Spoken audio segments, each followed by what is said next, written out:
Hello again, everybody, and welcome to the legendary Hallway Field for CTN Sports Game of the Week. We've got the Pioneers taking on the visiting Dexter Dreadnoughts. I'm Nick Wisniewski, and back with, again, Kevin the Mayor Bryant. I'm here.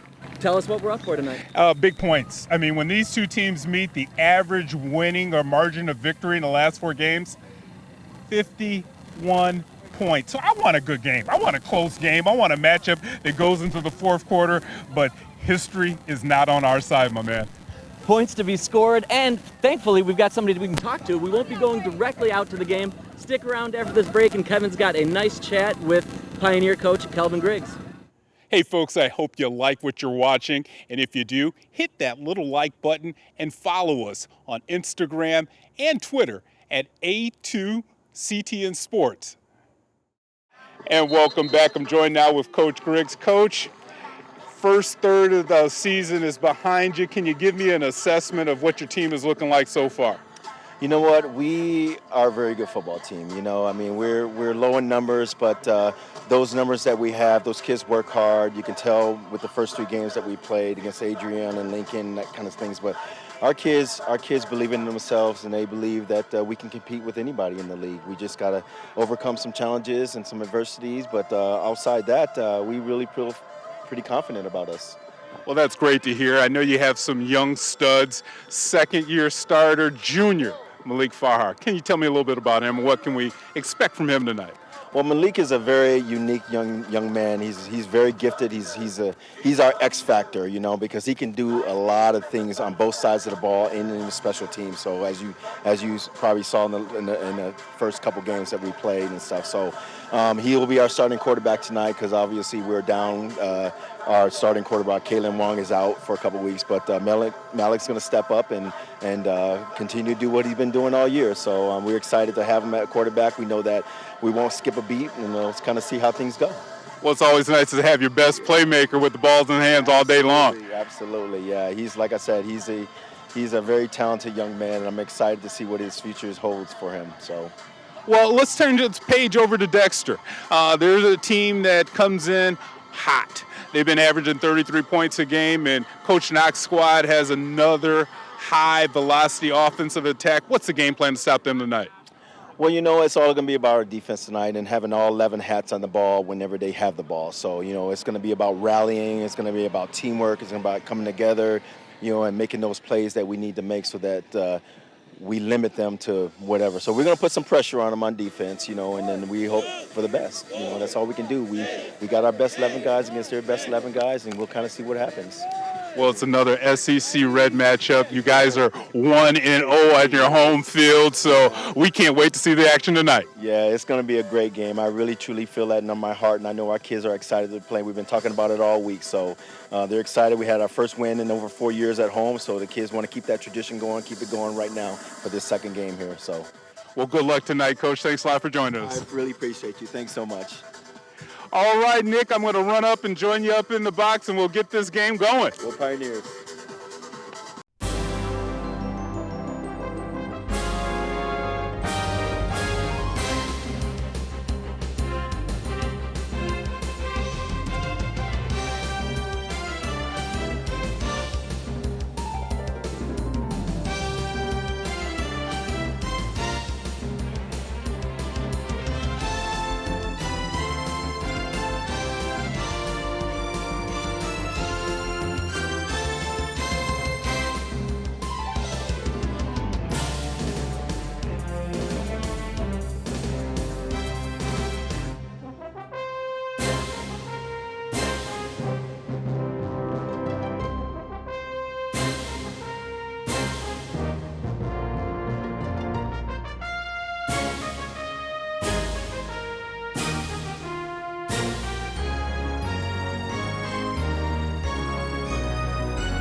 And thank you so much, everybody. Great job out there, Kevin, with Coach Griggs. We are getting ready for kickoff right here, Pioneer Holloway Field.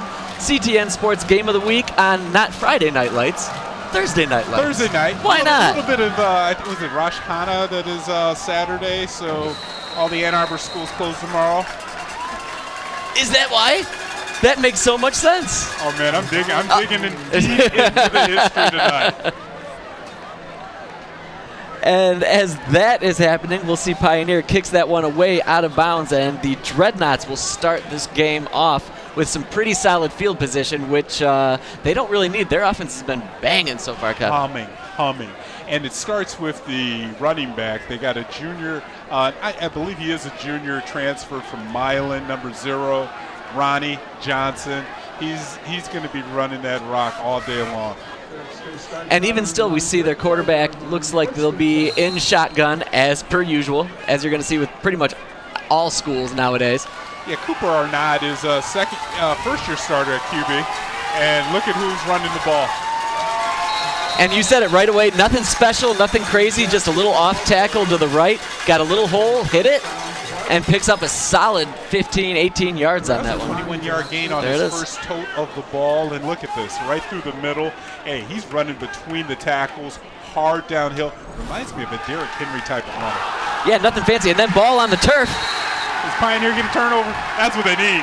That's what they need. I believe that's 17. Tyson Bowling may have come up with that one. Oh, we love that name, Tyson Bowling. That is a football name, and that's exactly what Coach Griggs' team needed. A little bit of a mishandle, and it looks like the running back never really squeezed that ball. Arnett maybe pulled it out a little. Either way, Pioneer ball. Well, that was Christian Gary in there punching that one out. You're right. I don't think he ever really got it strong in his midsection, but Gary was in on him quickly, knocked that out, and yeah, Pioneer ball, that's exactly what they want. Get that out of the Dreadnought offensive zone and see what they can do. Well, and to start off, we're going to see a new quarterback up under center. Farha is going to take the reins, and he's got number 1 on tonight. He usually has number 3 on. Yeah, still direct snap for Farha. I wonder if that might have been a little QB keeper option. He had that running back right next to him. And that's got to be tough for Dexter when you don't have a running back in the back to worry about, but you got 10 blockers coming right at you. Everybody has to, play sound, solid, fundamental defense. Exactly what Dexter is known for. Right, we were talking before the broadcast just how consistent, how strong Dexter has been these last 4-5 seasons. Yeah, even after last season, they went deep into the playoffs, lost 18 players, and Coach Knox is just putting more folks back up out here on the field, man. There's Farha again with another QB keeper. He's going left on that one. Brought down hard by number 5. That's Connor Robeson. Big-time tackle there for the Dreadnoughts. Another new starter for the Dreadnoughts, and you see the way that Roberson came up and set that edge. He comes up with mean intentions and gives Farhar no room on that outside to turn it upfield. Now, perfect play there by the Dreadnoughts overall. Just get that quarterback outside towards the sidelines, and then get your linebacker to come in and make that tackle. And I'm curious if he's a linebacker or if he's an athlete. We were talking about that. We see a lot of ATHs in the stat sheets. It's the new thing, right? Just like we have a new thing this year of the 0 number. That's the first time we've had that in Michigan sports. Farha once again looking into the middle of the zone, finds it. Is that Ocean Brabs he finds his number 1 main target, everyone's main target for the Pioneers. Brabs makes that catch, gets brought down at the 40 after getting that first down. And that might be what we see a lot of tonight, is getting Farha on the edge and giving that RPO action where he's really putting pressure on the Dreadnoughts defense. But look at this throwing on the run. That's an athlete, man.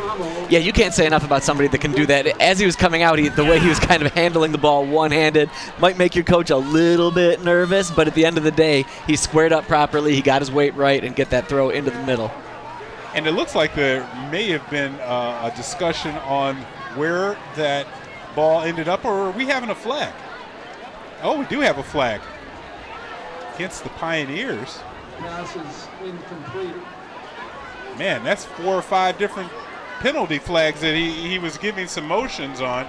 I didn't catch all of them, but it did look like most of them were on Pioneer. Yes, there was a lot of hand pointing, arm pointing to the left side of your screen, to the left side of where we're at as well. So that one's going to be coming back. And it didn't come back all the way, so it looked like it was maybe a block down field.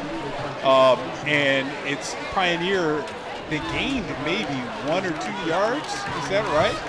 Because it wasn't 3rd and 9, was it? Or was it 3rd and 9? It was 3rd and 9. So it looks like they're taking the penalty as well as losing the down. That's a bummer. Again, you said it. The referee just kept signaling, kept motioning. So, what was about to be a big, huge play and a nice momentum push for the Pioneers turns into them being out back, ready to punt this one away back to Dexter. That one drops on the field right in front of the returner. Takes the proverbial Pioneer bounce, and another flag out on the 40-yard line again. And that has to be what Pioneers coach Briggs cannot have, is team losing composure. And we saw a little bit of chirping while the team came out of the tunnel, and it's carried on into the actual field of play. Yeah, like you said, that's keeping the composure is so important, especially for a young, mostly inexperienced team. I think we've got for Pioneer maybe 8 seniors out there right about now, and a couple juniors that played as sophomores. So a lot of folks that they're not long in the tooth as far as being senior players out here. And this is Coach Griggs' 2nd season, so he is still instilling and putting into place his fingertips on this program. Yeah, getting the program, again, we talk about that over and over and over again in this broadcast, exactly how you want it, getting everybody on board and year after year doing the same thing so you can build on it. That's the trick, and sometimes it just takes a little bit longer. And I think that's when you look at a team like Dexter that's replaced so many starters from last year. You applaud the job that the coaching staff has done so far, getting these new players into place. Of course, they played practice with the seniors that graduated last year, but to replace all of these players that they've done, and it just keeps going. That's that program. Every year since Coach Knox has been running the Dexter program since 2018, they've been in the playoffs. That's a program. Got number 18, Cooper Arndt in there, hands it off to Johnson once again. That one right through the middle, up, and he's looking like no one is going to catch him. Into the end zone, Ronnie Johnson, another massive run. You called it, we talked about it, and that is a touchdown Dreadnoughts here at Holloway Field.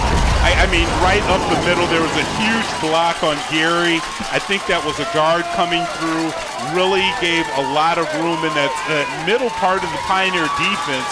I mean, once you get through the front line, there's a lot of space, and that was some speed and space. Right, because, again, right up the middle, right at the center, as we'll see here. Oh, you see that block right there on Gary? Pushed him right out of the hole, and the only thing that was slowing Johnson down was the goal line.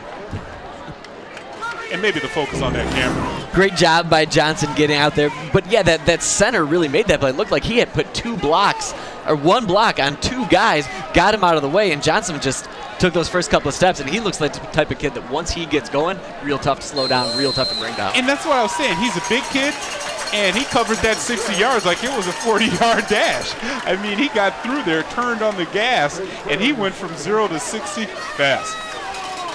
And that early score by the Dreadnoughts puts them up 7-0 with 9:36 to go, and now it's up to the Pioneers to try to answer.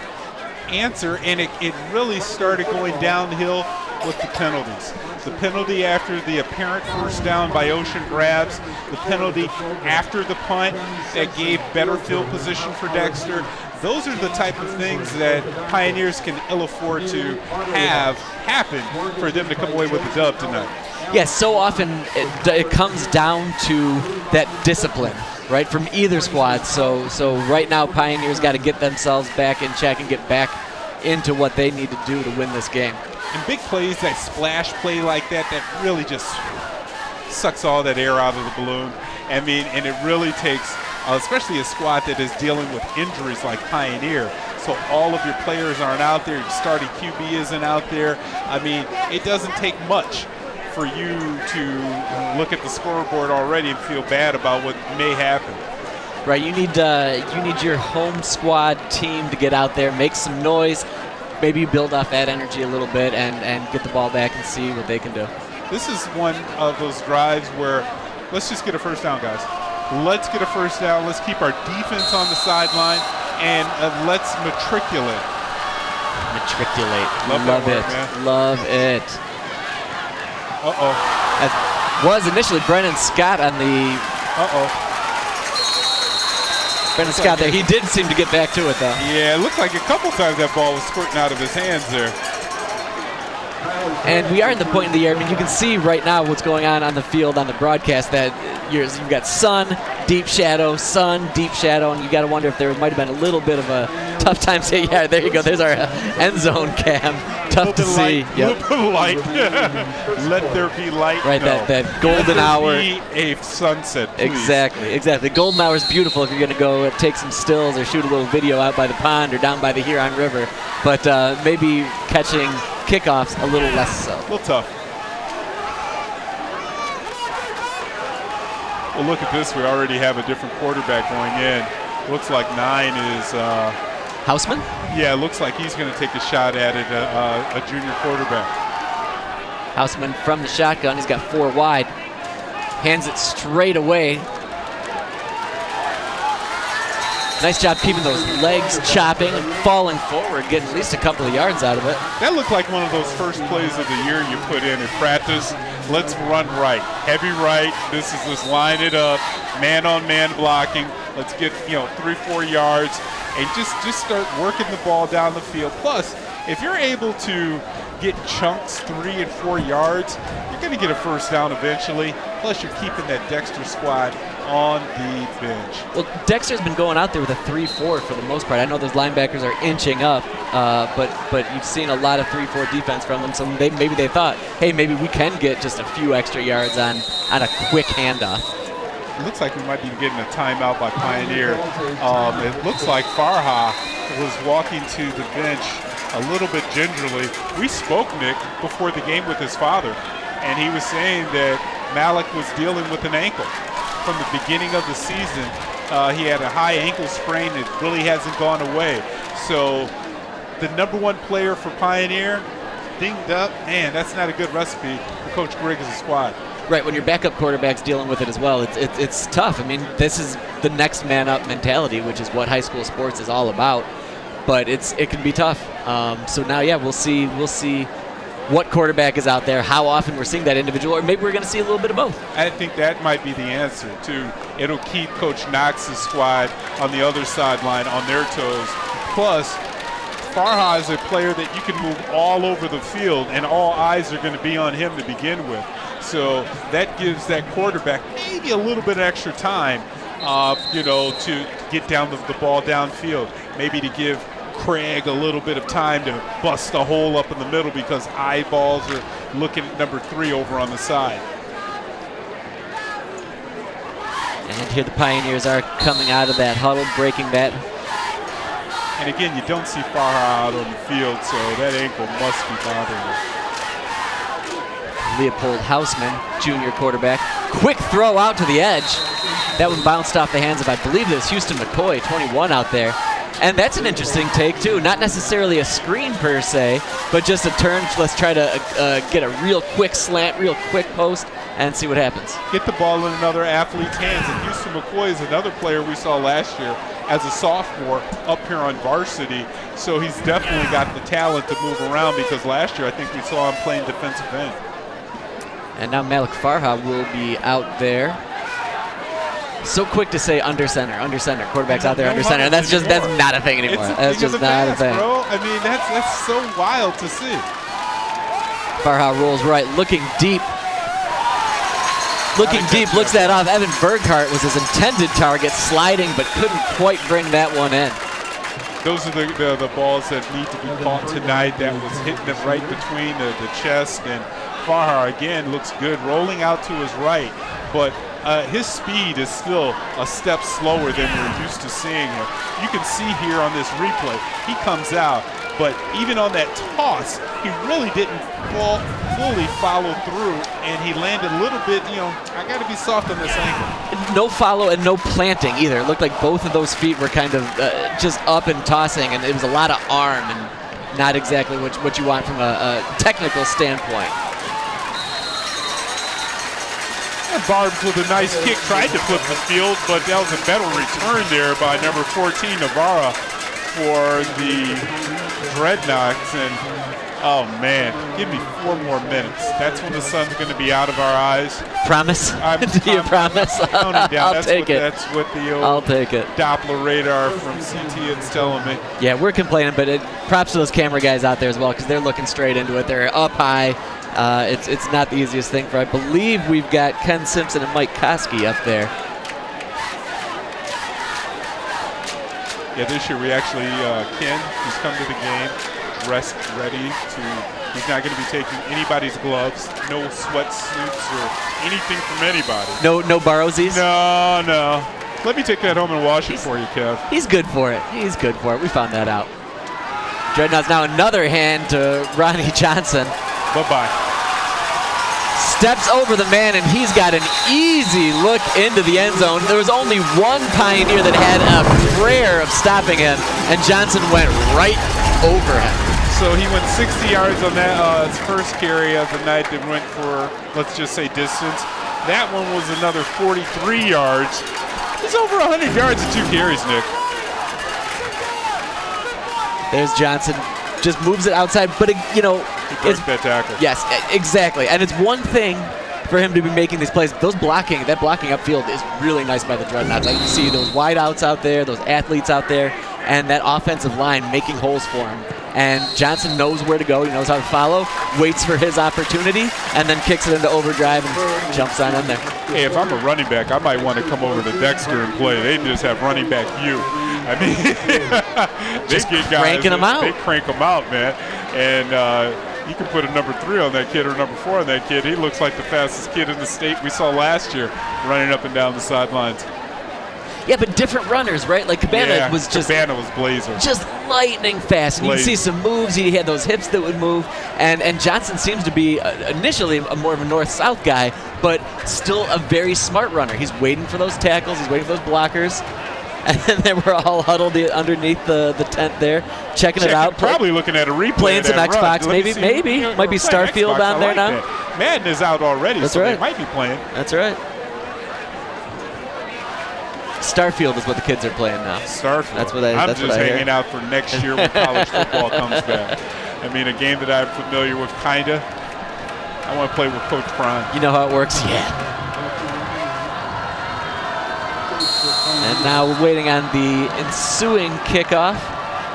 Dexter out there, nice foot up. That one brought in cleanly for the Pioneers. That was Farha on that reception. He got brought down hard. Well, you talked about it. He is an athlete. He brings a lot to the table. You want him at quarterback. He's previously played defensively, so getting out there and taking back kicks, why not? It looks like we may have another official flag. The officials are really trying to get involved in this broadcast, as they always do. You weren't here last week. Oh, yeah? That first half had a lot of laundry on the field. They were trying to get some airtime. Look at at this. They're like, where is that CTN guy at? Let me look over to him. Yeah, baby. Yeah, they probably had some sore shoulders last week. Sore shoulders, sore arms. Oh, yeah. Oh, yeah. Well, this time it's actually going to go against the Dreadnoughts, and Pioneers will take this extra good field position. Yeah, Pioneer will absolutely take that. You see Malik Farha trotting out there. He's looking at his play sheet on his wrist. And, you know, even on the defensive side, Pioneers are missing Farha. On a play like that, his closing speed on that last run by Johnson, he gets to the edge. They're missing him on defense. So, again, the Dreadnoughts are exploiting back what the Pioneers, their best player. So what's going on out there on the field? we look away to talk to each other for 30 seconds, and we thought that Pioneer was the beneficiary of those last series of penalties, but no. And they went back a ways. Man, that's like where Farhad caught the ball at. I mean,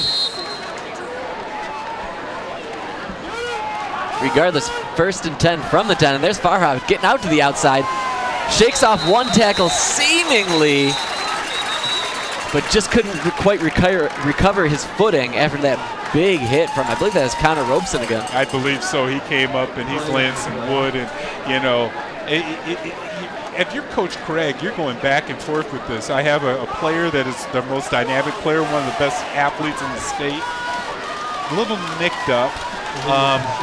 But I'm only running the ball with him. It's like, let's take a look at what the refs are doing out here. Yeah, this is while we were chatting up some other general situation. So they initially walked it off from the 20-ish? We need some Benny Hill music right now. From the 20-ish, and then...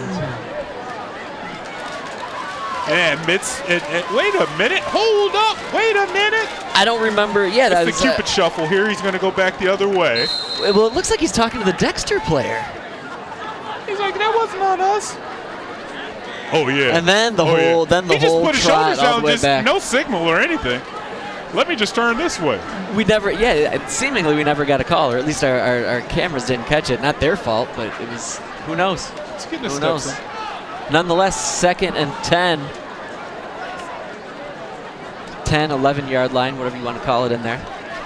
Farhad gets it, goes immediately right, but man, those Dreadnoughts were ready for that play. That's number 33, Owen Wandrash on the tackle. Man, Wandrash was in there fast. He saw that coming and brought down Farhad. There was no doubt about that tackle. That's a fundamental tackle. And that's the thing you see about Dexter. They come up and they're sticky hands on you when they tackle. Fundamentally sound, nobody leading with the crown of their head. They're trying to grab and wrap up. I love that old school tackling. Yeah, and that's what you need from those linebackers.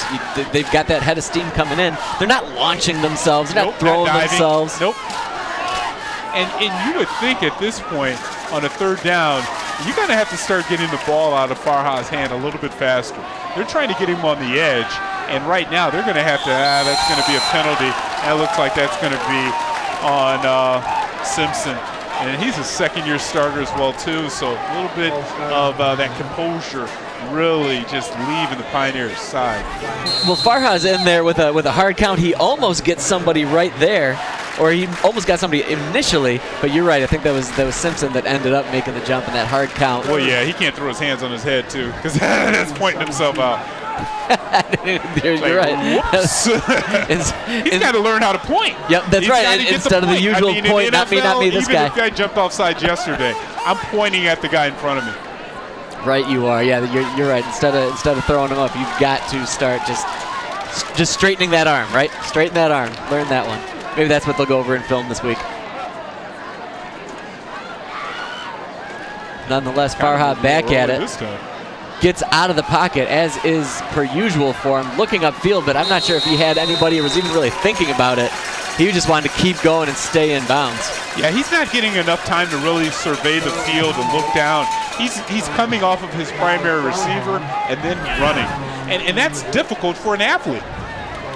Yeah, there isn't even an attempt to stay in the pocket or step up in the pocket. Farhad just seems intent on going to the outside one way or the other. And I don't know if it's something that they game plan, if that's just what he's most comfortable with, but the idea of staying in that middle and taking a step forward and throwing it is something that they are going to want to try to work with here. And that concept on that play, when we were looking at the replay, Brabs is going away from the side that Farhad was rolling to. His receivers, Farhad's receivers, have to come back and help him, especially when you know he's a scat quarterback. He's not going to be in the pocket. He's not going to do a Tom Brady. He's going to be more like a Patrick Mahomes, moving those feet. Well, yeah, even if they're not coming towards him and helping him out, at least maybe throw a block on somebody upfield. Maybe that opens up at least a couple of feet. Yeah. Yep.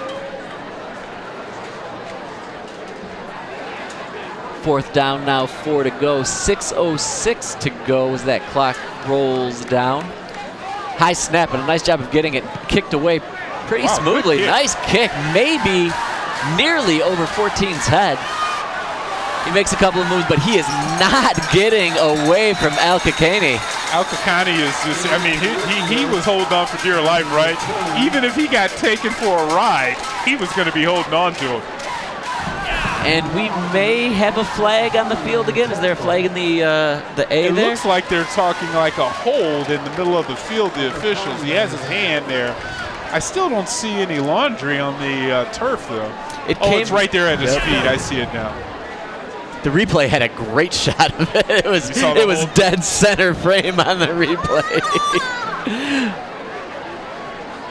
But you're right. You'd assume that would be a Dexter hold. Blocking the back or holding. Yeah, one of the two. That's what you usually get on those special teams calls.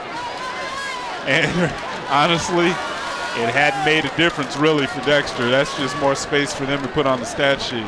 Well, and yeah, we'll see about that.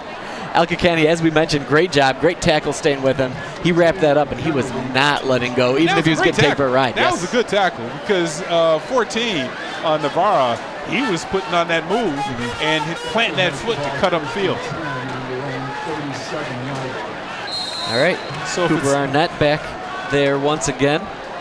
And they really spread you out with those 4 wide, so it's hard to put a lot of pressure on Arnett. And doing a nice job of getting away. I thought for sure he was toast in there, but he finds Ronnie Johnson. Of course he finds Ronnie Johnson, who cuts this one up the sideline after pushing one player away. He's got nothing but green in front of him, and he has found the end zone for the 3rd time this quarter. 63 yards this time. So we go 60, 40, or 37, and now another 63 yards. I mean, he's done after the first quarter, right? Look at these moves. First by the quarterback to keep his head up and to find an open guy at the bottom of the field, at the bottom of the screen here. Craig does one move. It's house time. Arnett made something out of nothing there. I thought he was toast. There were 2 defenders coming in on both sides, but he almost lured those Pioneer players in. Oh, and that was the ugliest pass he'll ever throw, too. I mean, it was end over end, but the result of it, man, 6. Yep. Johnson did a great job of sticking with it, staying open, and as soon as he caught that, I mean, there was just wide open space on everything this side of those double A's. Well, definitely, because when the quarterback is rolling to the opposite side of the field, that's where the defenders are moving towards. So when he just double back and throws back across his body over on the other sideline where Johnson's just sitting there by himself. Wow, I mean, what a find. Yeah, Johnson did a great job. I'm not even going to say cherry picking, but he probably stayed out where he was supposed to be. He hung out there in the flat, and he was ready for it. I mean, it looked like everybody that Arnett was trying to get the ball to on the right side of the field were covered. He eluded the 2 defenders coming at him and wisely still kept his head downfield. And great job of finding Johnson on that pass. And Cooper Arnett, sophomore. So that's great presence of mind to keep that play going, not give up on it, not panic. Just kept his legs moving, kept his head up so that he could find his main dude. He could keep an eye on Ronnie Johnson. And the sun is slowly going down. We're not staring right into it. Hopefully it's not in those camera guys' eyes anymore. And I hate to say it, I hope the sun isn't going down on the Pioneers' chances for this right game. Right now it really is. I mean, every time that Craig or Johnson has touched the ball, he's gone house the last 3 times, and he's a difference maker in the game. Sort of like a Cabana was last year. There's Al-Kakani there getting that one in. Gets brought down about the 20-yard line. Hang on. Is there a flag? Just check. Negative. Not yet. Just check it. Not yet. Maybe when they get together they'll call one. Seemingly the Pioneers will get the ball with a big field out in front of them. And it'll be interesting to see a timeout here, I believe. And really, we're at 5:29 left here in the first quarter. It's still what I was saying before the last couple of drives. Let's get a first down. Let's start. Let's not be clock watching, scoreboard watching. We got to keep this Dexter explosive offense on the sideline. But right now, how do you do that? You start handing the ball off? Do you maybe try a little bubble screen to Ocean Brabs? Try to see if you can catch the ball, make a move? Well, whatever plays I ran before, I'm not calling them now. There's the handoff right up the gut. Picks up, 2.5. And that may be the remedy. You know, keep it simple, stupid. I mean, the KISS method never fails me. Well, sometimes. But, you know, that's exactly what they need to be doing. It's just not man-on-man blocking, no pulling, no counter, no trickeration. And look at this. Look at that. It's what they call a hurdle? A huddle. Huddle. Huddle. Man, I hadn't seen one of those in eons. Yeah, you might have to throw a definition of that up on the screen for anybody under 21, maybe. You got to do a chyron on that. This is a huddle. Quick out throw, as mentioned, Ocean Brabs there tried to set up just something quick to him, and he makes a couple of men miss, and he picks up, I don't know, maybe another 2 3 yards. Oh, and then we get a penalty at the end. Somebody was chirping there at the end, and look at 23 celebrating, and I guarantee you he may have said something that caused that penalty to come out of one of the Pioneers. Let's look at let's see, coming into the play, and nice easy tackle, bent the kid backwards, Brabs. But there was some chatter going on afterwards, and oh, there's a push off. And it seemed like the guy coming down grabbed Ford's face mask, might have been grabbed Burkhardt's face mask a little bit. But that to me is a play on. That didn't look like any kind of chippiness going on. We don't know what was said. That's the big one, right? There was probably a special word said. Well, they're walking this back, so that was on Pioneer. But you're right. What happened to home cooking? You're right, especially where can we get, like, those Pioneers have got to be looking around like, hey, man, we're down 21. We're down 21 points. What else do you want from us? Maybe how about a little Claire break? needs to go in and get the food she gave for the refs and take it back. So now we've got a long one, 4:27 to go. Second down replay, second and 20 now. That was an odd play there. It looked like it was a false start. The snap comes back to the quarterback, and the linemen were still in place. Well, that was Craig that just received. Did it go? No, it went right back to 9. Hosman, and watch this. Hosman gets the snap, and a couple of linemen are just going to stay here for a minute, and they're like, we're going to fake you out. And then Hosman's like, I got to run for my life. So that's a snap count issue, right? Like, not everybody's on the same page. You got different quarterbacks in, different cadence. But when you're never going in a huddle, I mean, and you have all of this, you know, going back and forth. This is the only formation that Pioneer's been good at so far at this game, and that's not a remedy to win. No, fourth down on 4th and 20. They'll clearly be kicking this one away. Brabs had a nice one on his last kick. This one less amazing, but still solid. I mean, considering he's kicking in the shadow of his goalpost, he still got it out there to the 38-yard line. You definitely have to be kicking with a little bit of pressure and a time clock in your head. And now big, great field position for Dexter once again. Yeah, and Dexter's really only not been doing anything special. That was the last play we saw the touchdown on, first pass play. You know, they've been just running the ball directly between the tackles, and Johnson is bowling over people and sprinting to that goal line. Right, Johnson just looks great. I mean, he's been a beast. He's been a monster, but there's nothing razzle-dazzle about what's happened with any of these touchdowns. Nothing. But he's earned every yard he's gotten for sure. 1st and 10 now. Arnett back there, Johnson to his right.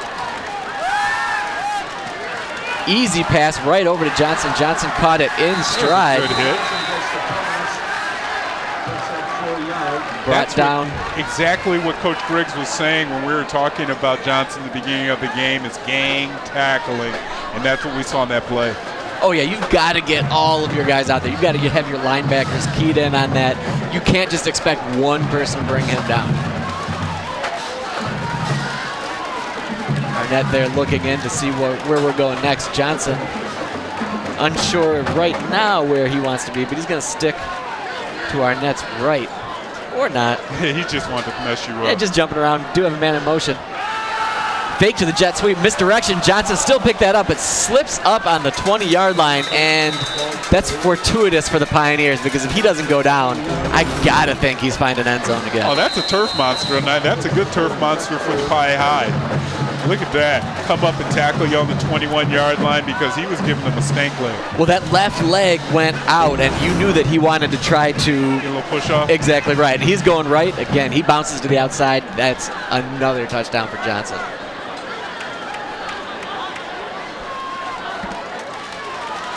Still manages to pick up the first down. Scrimmaging from the 20-yard line. Arnett gets to show off his arm, tosses it up there to number 14, Cole Navarra, and that is another touchdown for the Dreadnoughts. Well-constructed play.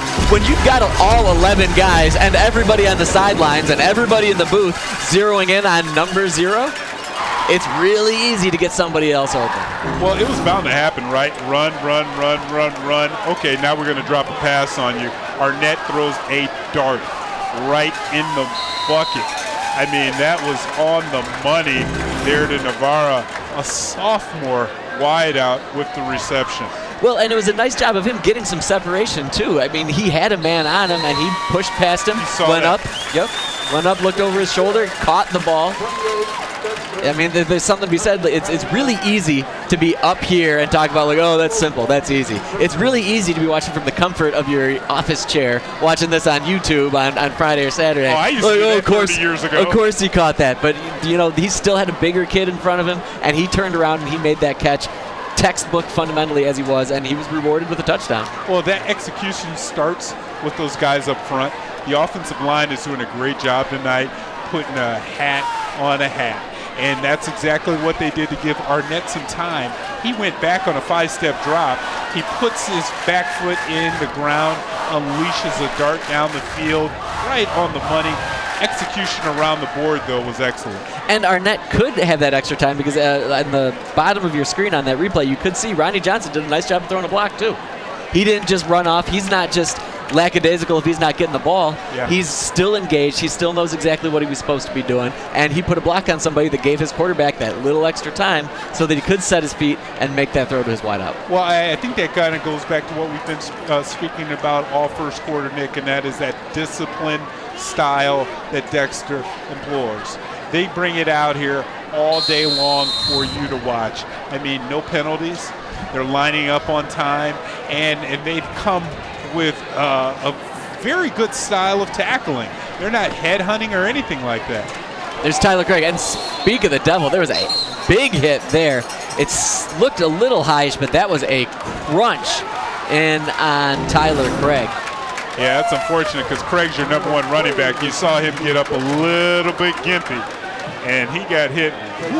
That was a shoulder, though. And it was at 34. Big high hit, Charlie Pomo. Another sophomore for the Dreadnoughts. So they just keep bringing more and more players, and you'll see that now that they have some cushion on the scoreboard, being up 21-0. You'll definitely 28-0. You'll definitely have some more of the younger players get some meaningful minutes now, and this is what coaches love. To be able to bring out some of those starters that have been playing hard and bring in some of those guys that are your next lineup. Yeah, that's how you build your program. Houseman handoff to Farha. Farha brought down by 3 dudes, though, pulled down there. I feel bad for him up here. I mean, he does not have any space to go. And look at getting off of that block. 23 goes through 2 people there, and he just gets right back in the backfield. Sword ride. Good play. Davis Taylor as well. It seemed like any Dexter defender, whether they're an outside linebacker, whether a lineman, they get held up ever so briefly, and then they just push off. There's no rolls. Yeah, yep. Get those hands moving and those feet moving, had outside leverage, and now it looks like Pioneer has a loaded backfield. This is something that we never really see. Lots of options. Regardless, he's going to come outside. Initially fakes like he's going to throw it. Whether he didn't like what he saw out there or if his man made a long, deep route, he just cut to that sideline. He's young, so everything's moving a bit fast for him. As we're under a minute left here in the first quarter, he didn't really give a chance to go to even his primary receiver. Like you said, it looked more like a quarterback draw the way he moved from that fake. And You know, as Nick, you some said, of these 36 seconds to go here in this first quarter. Sorry? Oh, no, sorry about that. Some of these times, if I'm the coach, just throw the ball downfield a couple times because these officials are loose with the flag. So you may have some contact if you don't connect on the pass downfield. And all you need to do is take a two-step drop and drop it up in the air. Must have heard you. That's a high, deep one down to Micah Powell. And you're right. Like at this point, like you said, they're down 28-0. What you got to lose? And this is, now look at Hosman there. He set up, he only was going to one receiver. But all he has to do is get one or two connections. Man, that was just inches away too. But those are the kind of balls you have to throw right now because you might get a penalty or you might get a reception and you don't have enough time to sit in the pocket. So you have to sit back there and just let it go. Yeah, you've got to trust your receiver. And, I mean, Powell was on his way just a little bit too far. Here's Brabs punting that one away. A laser hits the breadbasket, but he recovers it nicely and still makes his way to the outside, then cuts right back into the middle, and he's going to the corner, and he's going to the house. That did not just happen. Cole Navarro with, I mean, that thing came in like a line drive, hidden off his breadbasket. He stuck with it, momentum full forward, and then made that happen. The home cooking. Why didn't that ball bounce away? That ball bounces directly up to the runner. That ball just, I mean, I can't drop a flop shot like that, Nick, and you and I played more golf than anybody else. Just an amazing job of, again, self-awareness. He was surrounded by 9, 10 Pioneers there and then just went left. You're right. You're right. Great awareness, and yeah, that's some amazing luck. Are they bringing this back for a penalty? It looks like they're bringing this back for a penalty. Maybe they're going to construct a penalty out to the 40-yard line. Yeah, because that's exactly right where you would see a block in the back, right? Right, you are. So now the officials are trying to sort things out, and it looks like that's going to be the end of the quarter. So they'll switch sides, but if they're marking the ball at the 40, Nick, that's a penalty, right? That's a penalty, so they're going to take that away. I mean, it was an amazing play. It was great to watch. We saw a couple of replays with it. Nonetheless, we are going to break for the end of the first quarter, but we'll be back with some answers and some more CTN's Game of the Week.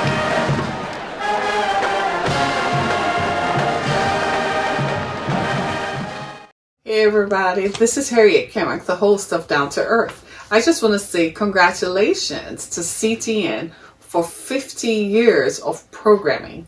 I want to wish you all the best and know that in the years to come, there will be many, many more. I look forward to being on this platform, and to all of us who view the programming, I want to say congratulations. It takes a team to do this, and I'm so very grateful to be a part of your 50 years. Be blessed.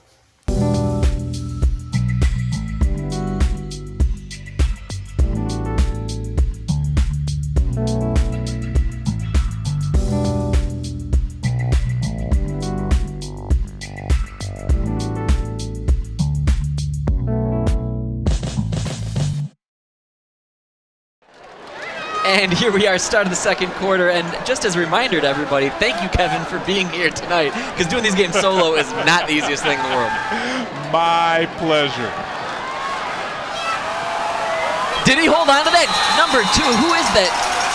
Gabe Reichener sticks with it, brings that one in despite a man all over him. He had it on his hip, he had it on his back, and he still came in with that. But we've got a Dexter player down on the 40. Hopefully this isn't a dampener on what was an amazing throw and a spectacular catch. I mean, the way he took the who was that? Jubek? That went up and took that ball away. Look at Arnett throw another, looking like number 18 for the Colts. Look at this, right in stride on the shoulder, and holding on to it for dear life was Jubik. Oh, I'm sorry, Reichener. Oh, I'm sorry, I'm calling out the wrong player, but man, what a catch. no, Reichener just amazingly job staying with it. He caught that off of his shoulder initially, so that's the first great thing. Threw the Pioneer player, the Pioneer player had a hand in it, And that's threw far him off. and then he still had the ball on it, like almost squirt out onto his hip, but he stuck with it. Just amazing. I mean, you talk about sticky hands defensively. That was sticky hands offensively as well. Reichener, Gabe Reichener, really nice play. And again, the time that Arnett had, he's back there, clean pocket, picked out the person he wanted to throw it to, dropped the ball right in stride, and I tell you, that was the play of the game. We've had some big runs out of Johnson, but the way that catch was pulled away from the defender was just incredible. Speaking of play of the game, look at those guys. Look at those guys. This is my little baby girl in the middle. Hey, Andrea. There he is, looking good with the tie. Very nice with the actual collar in that one. Previous one, no shirt. CTN And that is your mom, yes? Yes. Amazing. Miss Bryant. What's mom's name? Gloria Bryant. Very nice. Very nice. I'm sure she is very excited to see her grandbaby in there as well. It was a great day last weekend. Happy to be back, and that was the only son, so I'm done with it. That's the only bad thing that's happened with Dexter. 66 isn't on our roster, but definitely was in on that play, making a good block.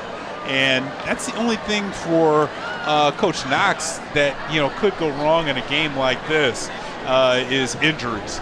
For Pioneer, they've really done the schedulers haven't done them any justice, really. You go from Celine and then to Dexter. Yeah, you said that their schedule may be evening out a little bit for them, and then that might be the big takeaways. They've seen some really powerhouse programs these last few weeks, so maybe things will just come down to the mean a little bit more, not seeing these high-powered athletes, these established programs. The last two teams that they've played are perennial playoff contenders. These are the two top teams in the SEC Red.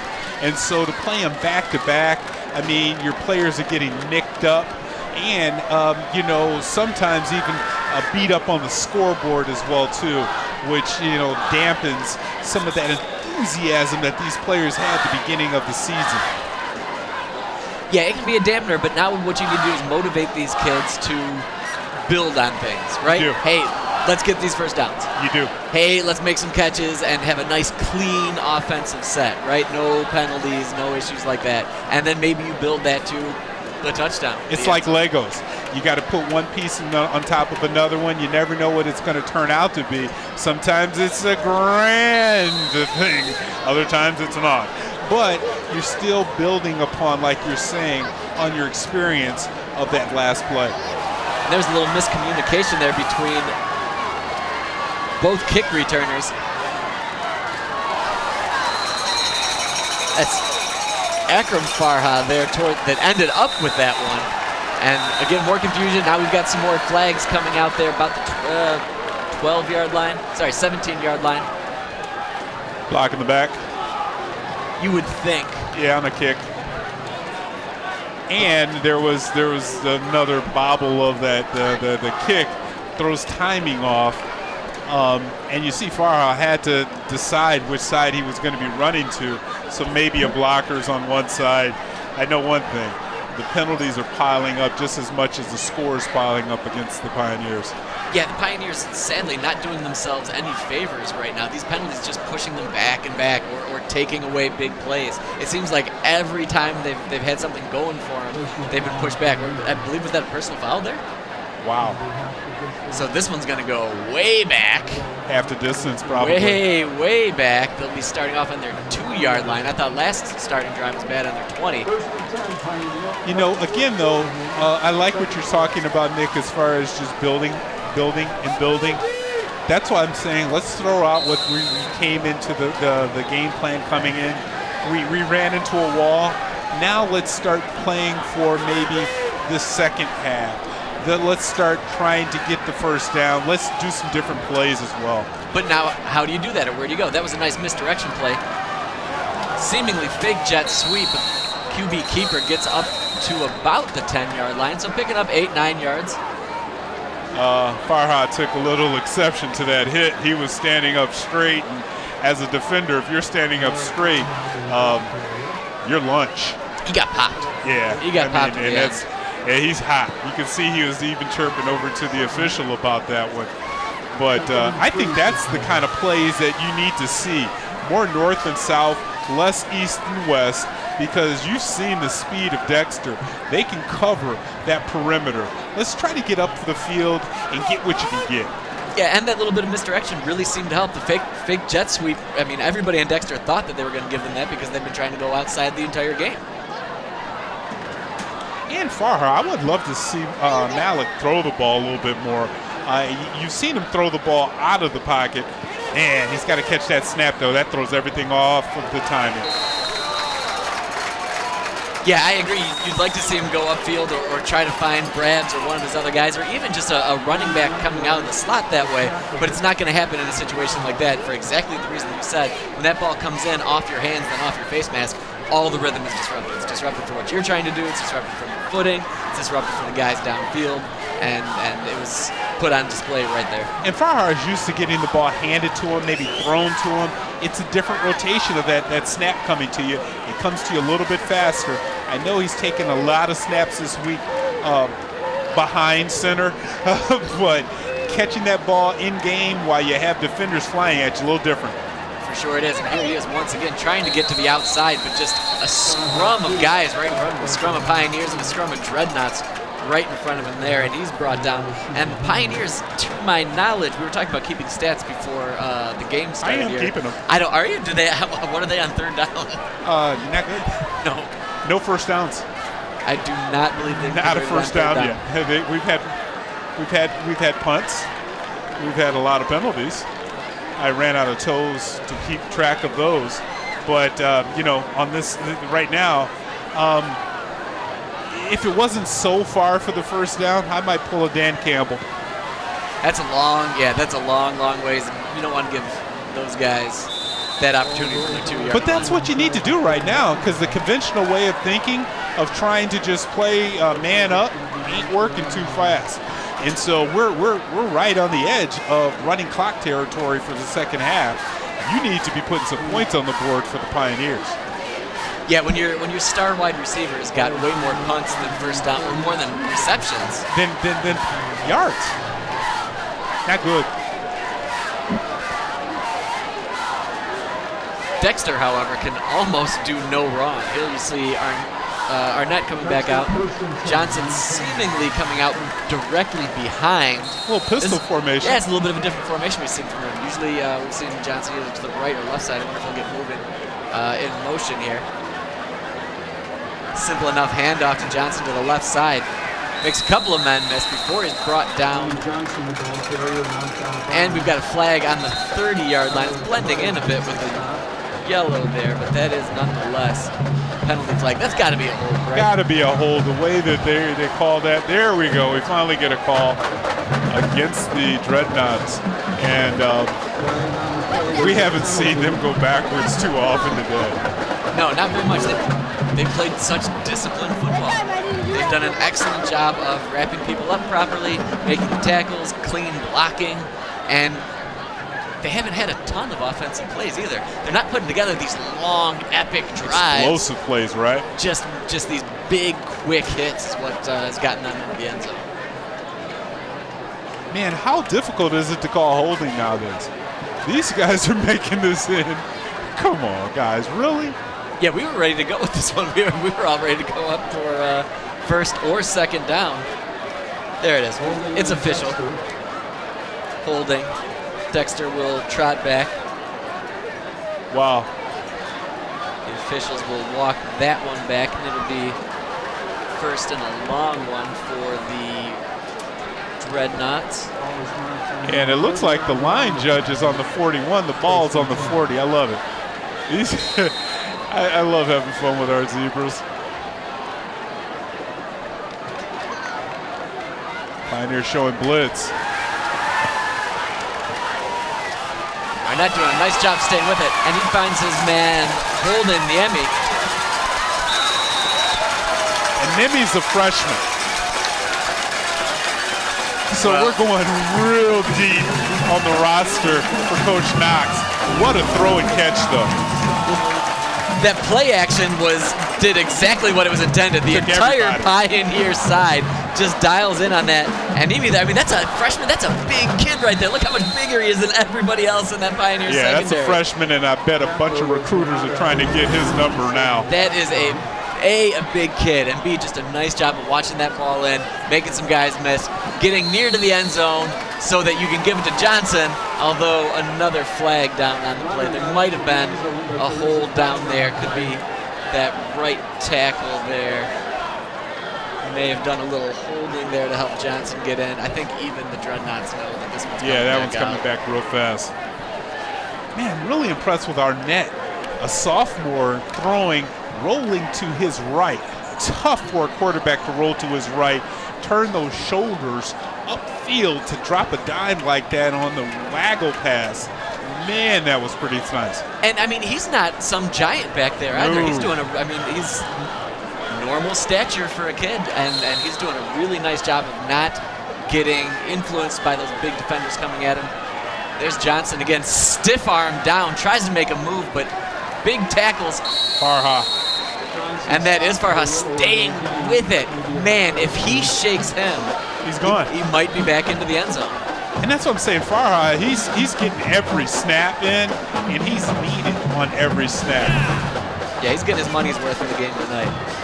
There you see Johnson go out, pushes that first player right down, and Farha doesn't fall for those little moves. He's great tackle, great position to make the tackle, and he holds on to that right leg for dear life, just waiting for some of his teammates to come and give him a hand, And you bringing can see Ronnie really Johnson the down. strength of Johnson on that play as he was turning towards the line of scrimmage.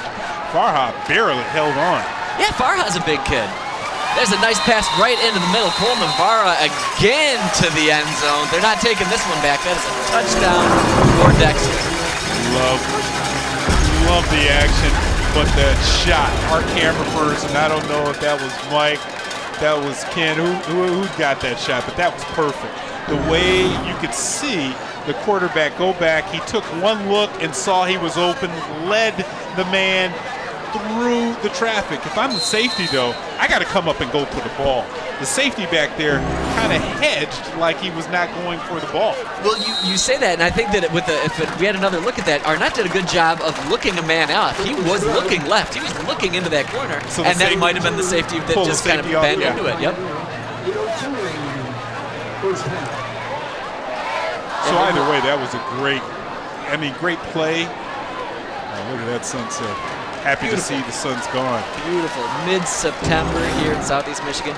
Oh, You'll see love this Arnett. shot. You See, can look see at it his from head here. right there. He's just ever so briefly turned it, cocked it to the left a little bit, and I think you're right. I think that was just enough time to pull that safety or make the safety second guess where he's at and where he's going. And Navarra, I mean, you can't give him a foot. He's No, going to find a he's got certain some spot. speed. He's going to catch it. Speed and hands. Plus, I love the way that the play thought out. You know, they had it all spread out where it's man coverage. And again, if that safety doesn't identify where the quarterback's going with the ball, the corner that's playing defense, really, playing catch up.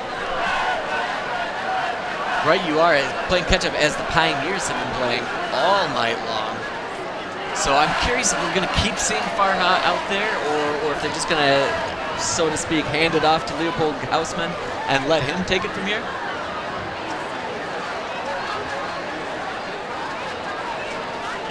The fans, as though you could just see a couple seconds ago, the Pioneer student section was still into the game. Love to see that. Still the first half, though. Good return. Good return. Lucky County that refuses to go down, makes a couple of men miss, and now he's got a little bit of steam going through. Nice one-man tackle there. If he doesn't make that tackle, that's probably gone, although, do we have to say it? Yeah. He gave, for a moment there, he Was on gave the that student 48-yard section line. something to jump up and down and hoot and holler about. Over, the refs are talking. They're pointing backwards. They're like, we can't give the Pioneers anything tonight, guys. I put money. I didn't say that. And you are no Pioneer apologist by any come means. on. If I am pulling for the Pioneers, you know something's up here. And they moved the flag even further back. Kick it back a little bit. Like, nope, that's not there. Wow, on a kick. Was that a low block? So they changed the rules this year. If two people are engaged, they will call a chop block. And that, on a kick return, if I'm officials have to be looking for this stuff, or it has to be obvious, because it's just odd for these calls to be like this so much. Let's see if we can catch it on the replay. Be at the top of the screen. Starting up the middle. Right there is a block in the back. Maybe right there was. So they may have called that block in the back that the player was engaged and somebody else came over on top of him, but that's iffy. That's stretching it. Well, the Pioneers working against that. Still got a semi-decent field position. Farha there comes off the play action. QB keeper tries to get going. I think it's thrown down. There you go. There's what the penalty is going to be. And with a game like this that's increasingly getting close to out of hand, you can't have those tackles that are a little too aggressive. You got to stop on the whistle. You have to stop on the whistle. Right. And it was 16. It looked like Sean White, senior. And no, it's 34 coming in on the tackle, but see White, number 16, come in here late. There. Yeah, he tossed down. And that was after the whistles were being blown. But I love the way he played it off. I grabbed the football because he fumbled it and I ran to the end zone, Coach. All my momentum. That's what it was. It was all that momentum. So that'll be 15 yards moving forward for the Pioneers. That's a Pioneer first down, right? Yeah. But hey, they moved the chains, man. That's all we're up here about. The number flipped. You are correct, sir. We're trying to get at least 6 more yards. We're getting over the 50. 7:36 to go here in this first half. And that's the way you see a non-quarterback throw the ball fast. Farha didn't have any kind of form on that throw. He got the ball, he turned, and he was just slinging it like an athlete would. Yep, that is that athlete, right? Like somebody that can make that throw. Usually. But it's not something that is because that's the one you don't need pepper polished. on. Yep. That's the one you turn and you lead the receiver into the ball, nice and soft. Your form looked great up here. Thank you, man. That's great footwork. Great on footwork. Another quick one from Farha, man. Same play, different, better result for the Pioneers now. And maybe that's how you build on things, right? Because these are kids. They're still learning. They're still teaching. Hey, that one didn't work. Let's try that same thing again. And again, it's that keep it simple, stupid method. And that KISS method works a lot. Because, again, now I'm not thinking of a different play, a different formation I need to get into. That's the same one I need to do. I just need to execute a little better. Yeah, run it back. And that's exactly what Powell did. Did a nice job of coming back to it. Much, much superior throw by Farha, and they've got something to show for it. 3rd and short now, 3rd and 2 to go, we'll call it, on the 48-yard line. I wonder if that was just a break, because they did a quick huddle.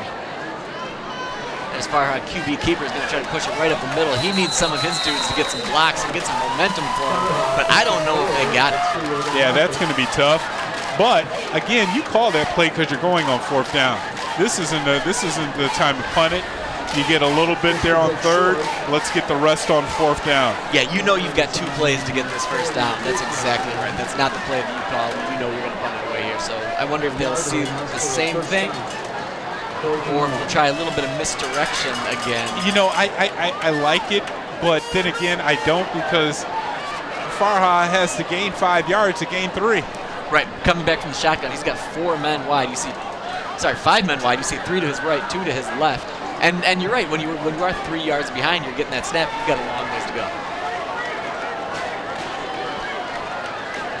Looks like they're changing the call up. Yeah, doesn't like what he sees, looking into that defense, and it looks like Dexter's kind of pulled away from that. No, they're still on that 3-4, but they've got some men coming in. A little RPO, nice pass there. Nice job coming back from Akron. One Farha to another.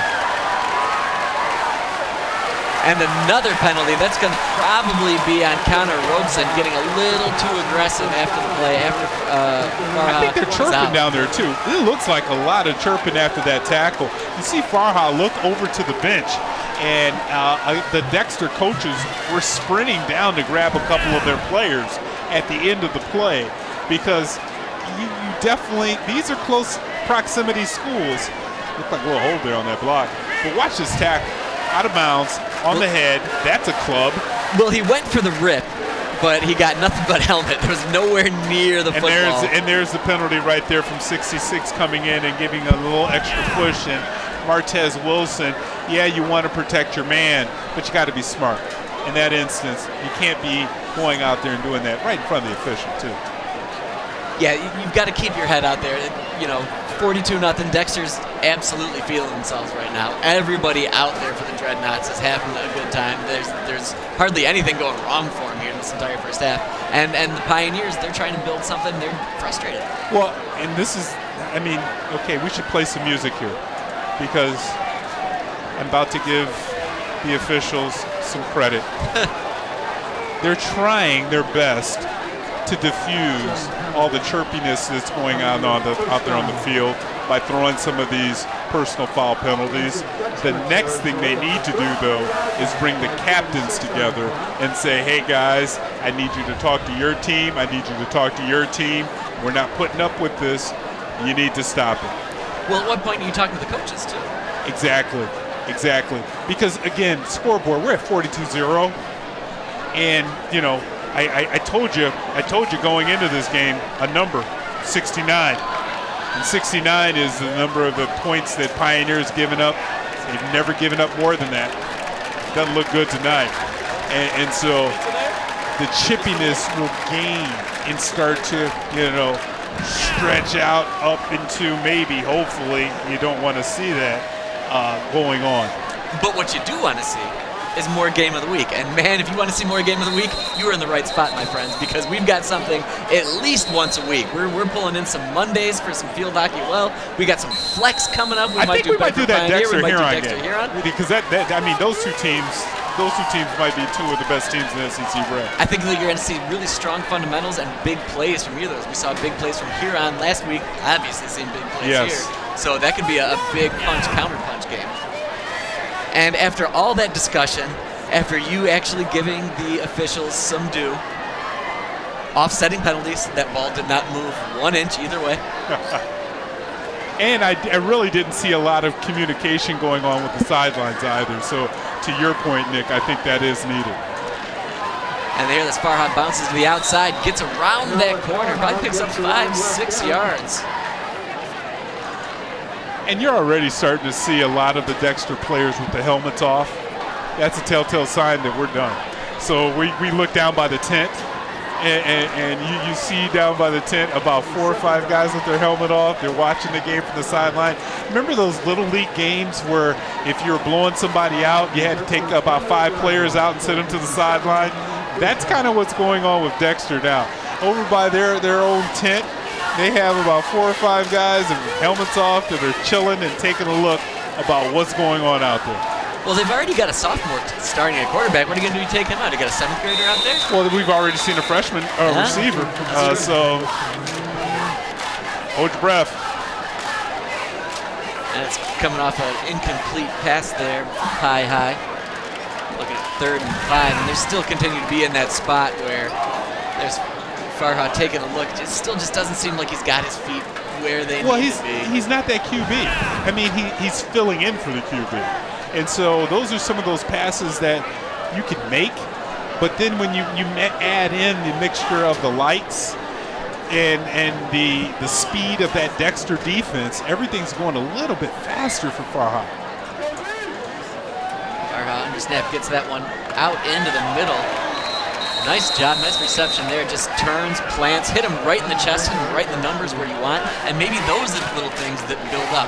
Now Pioneer does have a little bit of drive after here. Look at this pass here. He was definitive with it. A little long on the action of the throw, too. He just drops that ball down like a pitcher. But at the same time, it was a smaller window to throw into, less distance. And that way you're negating that pass rush coming in at you, that you as a QB can just focus in and let that ball go. Yeah, there's a lot of awkward arm action on that. He looked like a pitcher throwing a slider there. Yeah, it came out wild, but it was successful. Got there, right? Gets the job done. And this one looks to be getting the job done. One man to beat, gets it up, throws it up into the corner. No go for Micah Powell, though. He seems to have a nice connection with Powell. He's looking towards him, and Powell's doing a nice job of getting to one man out there. And Powell's one of the taller receivers. So if you get that ball up, I like that. That's a 50-50 ball. And in a game like this, you need more 50-50 balls. You know, when we were watching some of the film on Pioneer when they played against Lincoln, against Saline, they were throwing a lot of screen passes, a lot of quick passes in between the hash marks. Tonight, other than that last pass there, we haven't seen a lot of that type of action. Farha running for his life there. I mean, it seemed like initially he was going to have a moment, but one of those Dreadnought players broke through the middle, and then he was running. Tried to get that one up the middle, but didn't seem to have anybody ready up there. And look at this. When you get on the edge, people, it's not as easy as you think to throw on the run. I mean, that ball, it did float on him, but he's running to the same side, throwing across his body back over. Difficult, to say the least. Real tough to throw. Right. I mean, that would, like you said, that sailed his receiver, went over the receiver's head, but there's not a lot you can do. There's not a ton of high school quarterbacks that are making that play. So now, 3rd and long, and man, Pioneer's really close to the play clock. They may have to burn a timeout here. Let's watch the back official. He still hasn't put his hand up for the final 10 seconds. Now QB keeper shoots it up the middle with that speed, with that motion. Maybe picks up 2, so now you got 4th and 8. Not a lot of push going on up front right now from the Pioneer line. No. Dreadnought still got some big hog mollies out there. Well, have we seen a traditional handoff from Pioneer yet? No.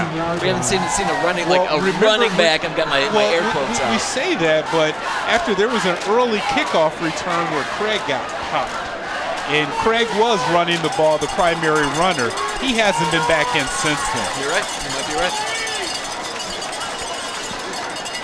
4th and 8 now. Clock ticking down. 3:22 to go here in the first half. Farha gets, looks, does have a moment for a change. Throws it up high. Up over his receiver, intended receiver is Evan Burghardt. Burghardt's been in the mix, but just hasn't been able to pull a strong one down yet. But, I mean, that one was high. It was in traffic. That seemed more of a Hail Mary chance than anything we're going to get. You ever play 500? That's exactly what it was. Exactly what it was. And Farha took a hit at the end of that play as well. He did have some time, but when he stepped up into the pocket, the Dreadnought's defense stepped right up into his face. Yeah, we've been begging for him, stay in the pocket and make a throw, stay in the pocket and make a throw, and that's what happens. He's like, hey guys, thanks for nothing. But again, like you were saying, that there wasn't a lot of space for Burkhardt down there in the end zone. It was going to be a tight catch anyway. Yeah, not a lot of room. And so it looks like, is that Arnett still out there, 18? And he's throwing the ball. You've got a little Pioneer pressure. Arnett doing a nice job getting away, keeping his composure in the face of a monster running after him. Yeah, putting pressure on him. Was that Garcia 76 coming in at him? And that was a scary sight. I mean, he's a big guy. Oh, that's 78 coming in on him. I wonder why Dexter's still passing the ball. Just want to get Arnett some more looks, and that's exactly what's happening. Doing a nice job. Nobody downfield, so he just tucks it in and runs for another 15, 20 yards there. Yeah, but when you're up 42-0 with 3 minutes left in the second quarter, you're not making friends with your crosstown neighbor by still putting a 5-wide and shotgun formation. Another pass play. There he is, gets it away from that first Pioneer defender. Arnett looking upfield, looking for Johnson, I believe. Couldn't find Navarre, couldn't find Johnson on that, so he just steps out of bounds. Yeah, What do you say to that? I mean, sportsmanship is out the door, seems like, when you're still trying to throw the ball in the first half while you're up this much. I mean, your fans look bored because they've been clapping so much, and now you're still trying to put points on the board. That's not other coaches remember that. Right, and now obviously with plays like that, like whether it's going out of bounds or throwing an incomplete pass, clock's stopping, right? Things aren't moving along. And there's that pass up the middle. He finds his man brought down quickly. Nice job by the Pioneers. Nice job by Farha to bring him down up the middle. And you can see Arnett is strictly passing the ball. I mean, yeah, they're up big, but again, like you're saying, if that ball hits the turf, it's stopping the clock. You don't want to get out of here with injuries, so as a coach, you want the clock to be moving, especially while you're up, right? No, and your starters are still in there. That's Arnett. And your still getting the ball. That's starters are Ronnie still in. Johnson once again. Ronnie Johnson now gets out to the outside, makes a move, gets that first down, and now the clock will keep going. And again, this is football. You got to stop. You line up 11 on 11. So again, the Pioneers the onus is on their defense to stop. But the coaches are showing sportsmanship tendencies that the kids are picking up on. Well, here's a scary thought from up here. Are they not handing the ball off and not handing the ball off to Johnson, because that's just almost a given that he's going to get it and get in the end zone? Wow, Nick. I see where you're going. I see where you're going, but at the same time, there's different plays that you can run. And right now, they're running splash plays. He was making the splash play. He was busting some tackles. Good defense there, though, coming up with Farha. And they need about 10 more Farhas out there. We can't stop saying that dude's name. And you know, he comes off the sideline probably frustrated from being under center, from getting the ball snapped to him. And then he goes out there flying around making plays like that. Man, get him some orange slices. Well, if you ever eaten at Amo's Deli, you know that's the family-owned Farhas. They own that place, so both locations. That's a nice plug. And there's a high pass to Ronnie Johnson. Great job bringing that one down. Turns it upfield. Breaks several tackles before finally getting knocked in. That referee wants to throw those hands up. He was dying to throw those hands up, and that's a great job by Johnson, staying inside that pylon with those legs, with those hips. Really great play. And Johnson just made that happen. It was close. Oh, man, watch on this replay the way he tiptoed the line. But check out number 74, Owen Winder. Watch Winder come down and lay some wood on one of the Pioneers right here. And he'll turn downfield, and he's still got two guys with the block of one, actually. Yeah, he was tumbling in, but I would almost guarantee that that ball crossed over before his hips were out. Great play by Johnson. Great awareness by Johnson. And yeah, nice blocking up front, but so tough to bring him down. We keep saying it's so tough to bring him down. He's making moves and then just barreling forward. I think he's made his point tonight. Most definitely. Yeah, he's one of the top players that we've witnessed in a while. Yeah, he's making a name for himself in this SEC Red. Oh, he deserves a seat on the bench too. He's sitting down there on the bench, and he's earned it. Oh, I mean, if we see him in the second half, I'll eat the key player of the game. Oh man, he should not have shoulder pads coming out. Arnett should not have shoulder pads coming out after that. Both of those guys have been playing outstanding.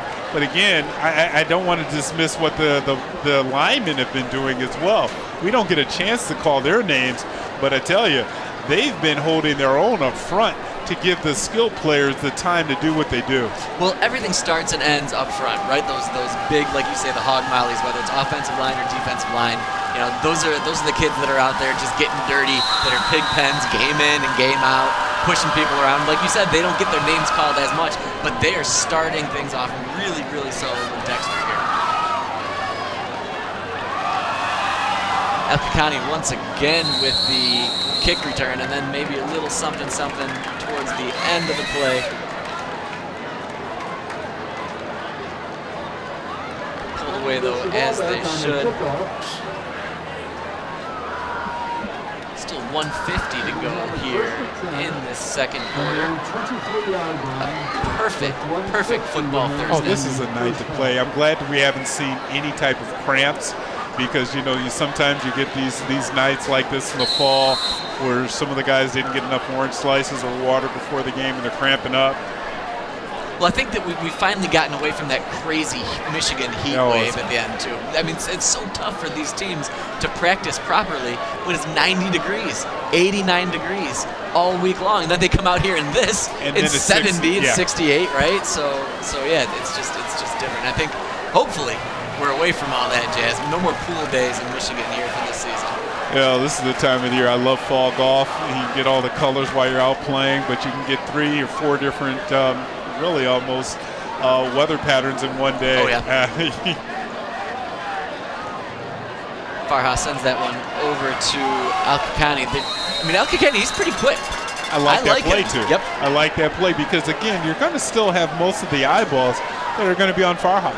And so to have Al-Kakani coming and not give it to him all the time, but some of the times on these jet sweeps, let him touch the rock. Well, and he seems to be at his best, whether it's returning kicks or playing something like that, where he's got some motion in front of him already. He's not dead stop, go. He's somebody like, let me get going, and then you'll see what speed I bring to the table here.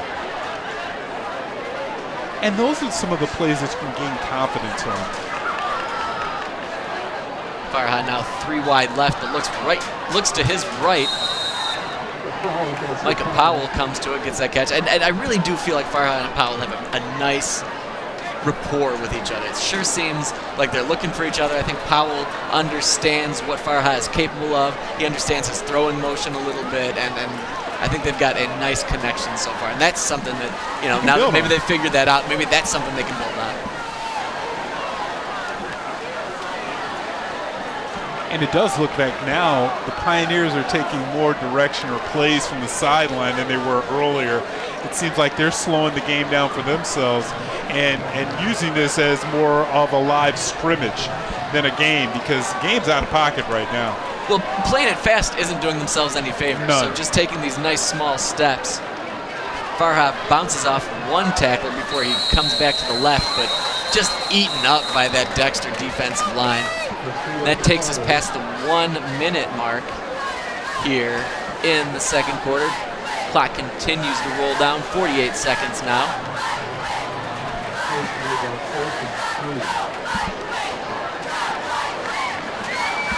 Fourth down, 3 or 4 to go, depending on who you ask currently. You probably take this down and take a timeout is what Pioneer's going to do, and that way they'll have the last play of hopefully this first half that they're going to want to forget.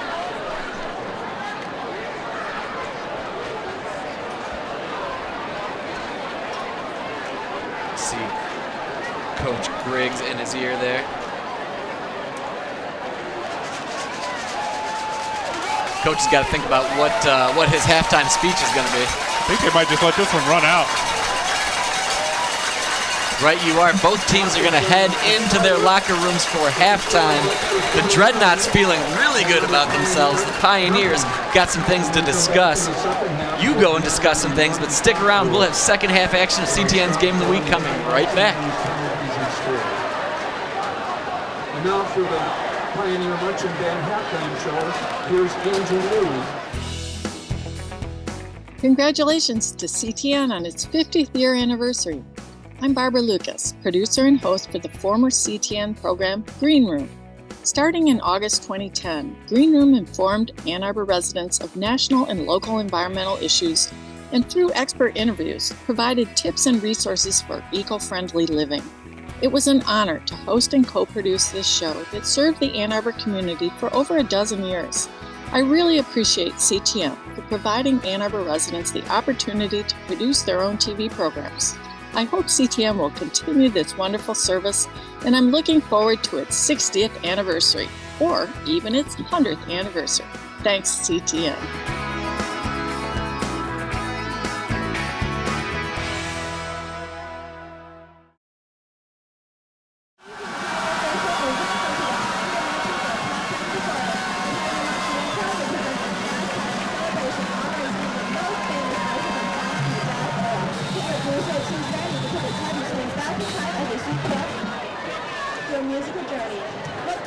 reality of what good is music if it ain't possessing something sweet. And this Duke Ellington classic has got that swing. It's sure to get your toes tapping and your spirits soaring. This legendary piece captures the heartbeat of jazz genius chiming through every note. So sit back, tap your toes, or grab a partner as the Pioneer Marching Band presents It Don't Mean a Thing.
hear it for the Pioneer Marching Band.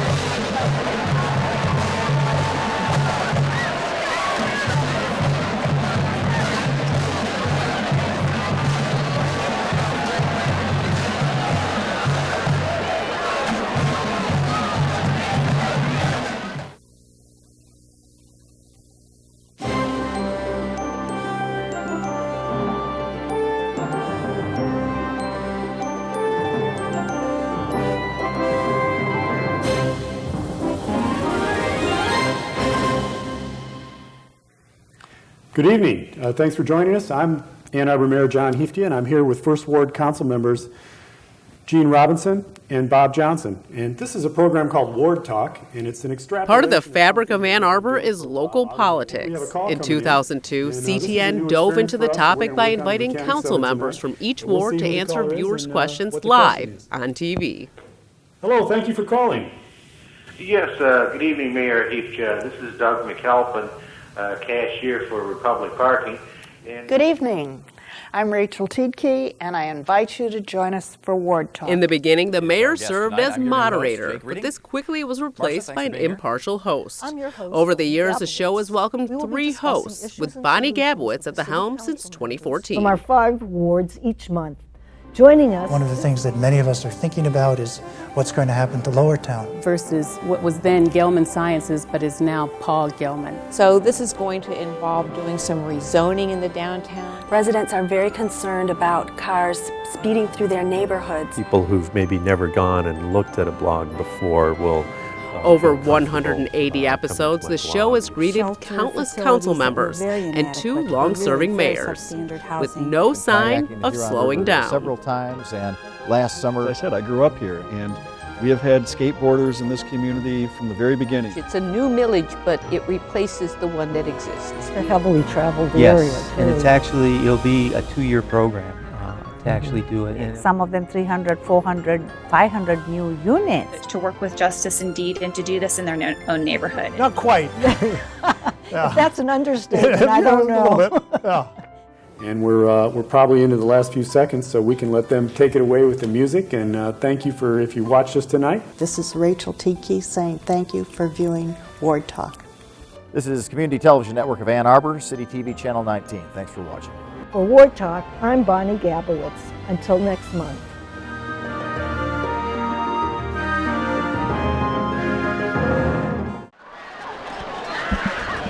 And welcome back, everybody, to CTN Sports Game of the Week. As we come up from Black Bear, you can see that the Dexter Dreadnoughts have owned this game. 49-0 is what they're leading right now.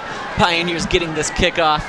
And a nice catch, nice head of steam up the middle. I believe that was Akram Farha there. And we got to see coming out here in the second half, Nick, what Pioneer has learned from the first half. They had the ball a lot of penalties. Let's see if they can, not try, and I'm not trying to give up on this game, but I want to see improvement from the squad. Little bit of things that you can build on, that you can put some good tape out there, that you can learn from for the Pioneers. Yeah, every game isn't going to rule. Every moment isn't going to rule. So what you're seeing now, hopefully, is what these young men, what this coaching staff is about. How can you motivate them? How can you keep their heads in the game? How can you keep them engaged? I mean, you've still got Malik Farha out there. See him rolling left to his left. That's not where you want your quarterback rolling. Going to be real tough for him to turn his body. We've already talked, he's a little bit of an unorthodox quarterback. He was getting the job done at certain points. But yeah, you don't want him rolling left and trying to make a pass. Especially rolling left with that ball out there holding like a bread basket. I mean, please cover up the ball, especially when you're running and you have the ball on the same side as the defenders that are coming towards you. Scary, scary sight. Yeah, I'm gonna have to Google synonyms for unorthodox, and that's the type of player is. I mean, to his credit, he's still out there, and man, we saw him flying around on defense too. There's no quit in this kid. Yeah, he's a baller. Handoff up the gut. Something else we were talking about at halftime. We'd like to see a few more of the more traditional handoffs for the Pioneers, and maybe they can make some headway that way. Yeah, and that was Houston McCoy on the carry. We've lost Craig, out of the game after that big hit on a kickoff return. Tyler Craig hasn't been back on the field, Nick. And like we were talking about at halftime, maybe a little less of the spread formation and go more traditional with several people in the backfield. And lo and behold, look and see what we have now. 2 backs next to Farhad. Not for long. In motion. Farhad doing a great job of nearly getting away, but an excellent tackle by the Dreadnoughts there. We've seen it play after play, time after time. Dexter's doing a great job of wrapping somebody up, and even if they're not bringing Farhad down, who's a tough bring down, look at him just keep holding on. That left hand is searching for anything to get a hand on something. He was looking for waist, he was looking for shoulder pads, he was looking for chest pad, anything he could, and he's stuck with it. That's a great play by that D lineman. That was Mateo Keepke, and he's a senior, but yeah, you're right about his hands. He would not let go of Farhad. Search it. We've got a new punter in even for the Pioneers. That one takes a bounce to 50, comes back towards Dexter's sideline there. And we're already down into 9:18 to go here in this quarter, Kevin. You know, one of the questions was asked while we were in the booth at halftime, why wasn't that clock running previously? Why not? Because no running clock in the first half. Oh, gotcha. The question was not asked by you. You clearly know the answer to that, Tom. I'm pretty sure you're the one that answered it, actually. Don't play dumb over here, Kevin Bryan. I don't know what's going on. It's my first game. I'm still trying to work out the kinks, you know. This 2023 season is upon us. All right, here we go. And Arnett still stays in, not handed off to Ronnie Johnson, but Ronnie Johnson-esque play. That one comes out the right side, just sweeps out there, nearly to the 30-yard line. Big chunk of yards there by, I believe that's Jack Vota. And Vota's another youngster, a sophomore, and that's the kind of things that we could see a little bit more. And that's where all the starters are at, Raj. They're watching either us Probably the likeliest scenario. Or playing a video game. There's Vota again, this time to the left. Does a nice job of missing one tackler and then turning it upfield. Gets another massive chunk of yards.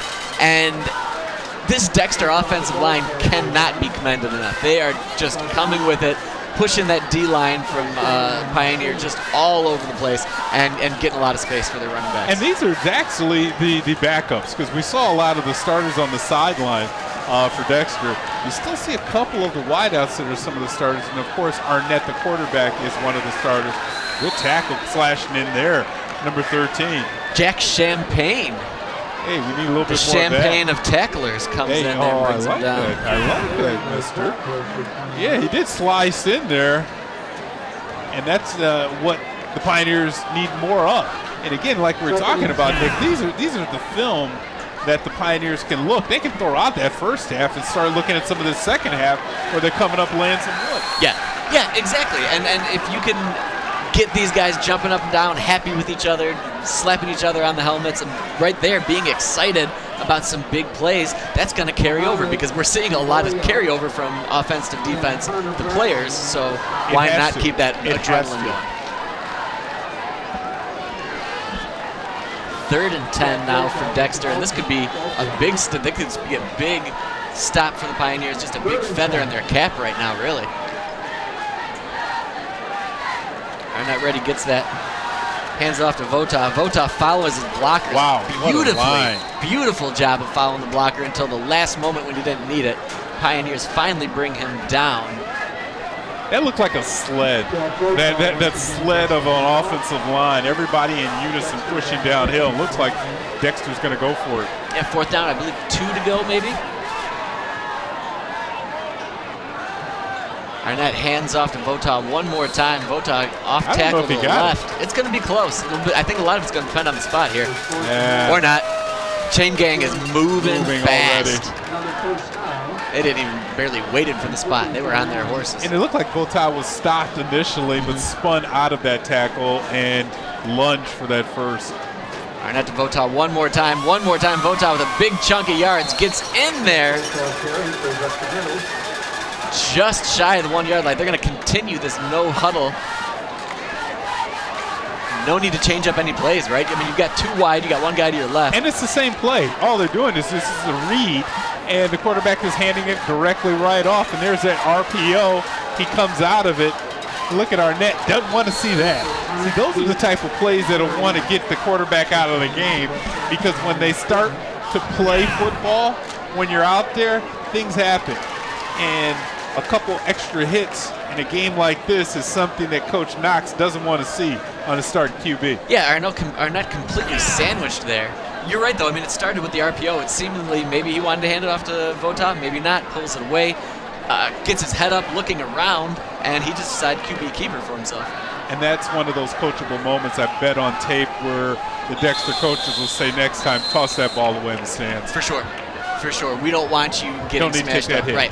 Arnett seems to have a lot of presence of mind. He's making a lot of really good decisions, but up 49-0 on the road is no time for hero. None of that. Right? You've got nothing to prove. Just like you said, just toss it away or try to slide in there, maybe something like that. When you're a 16, 17-year-old, oh, yeah, you're not in your telling hand, you see the goal line, right? No. I'm trying to get me some stats. Well, that might have been one of the first penalties in a long time we've seen on the Dreadnoughts, a false start. Yeah, Dexter hasn't taken too many, and that might just be, I mean, that's why all these kids are in there now, is to get those reps and learn not to make those plays. Yeah, Arnett's working with a patchwork offensive line here in the second half, not the same dudes that he sees game in and game out, reps in and reps out. But they're executing the same way, right? Yeah. I mean, a lot of sound blocks and fundamental holds that you can see and bust through. And that looks like there's going to be a timeout on the Pioneers. But, I mean, it doesn't matter right now for Coach Knox who's putting on the helmet and trotting on the field.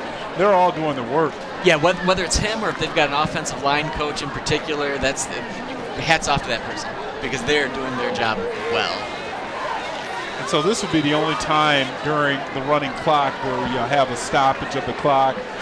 Even during kickoffs, you'll still have that running clock going, especially because it's early in the season.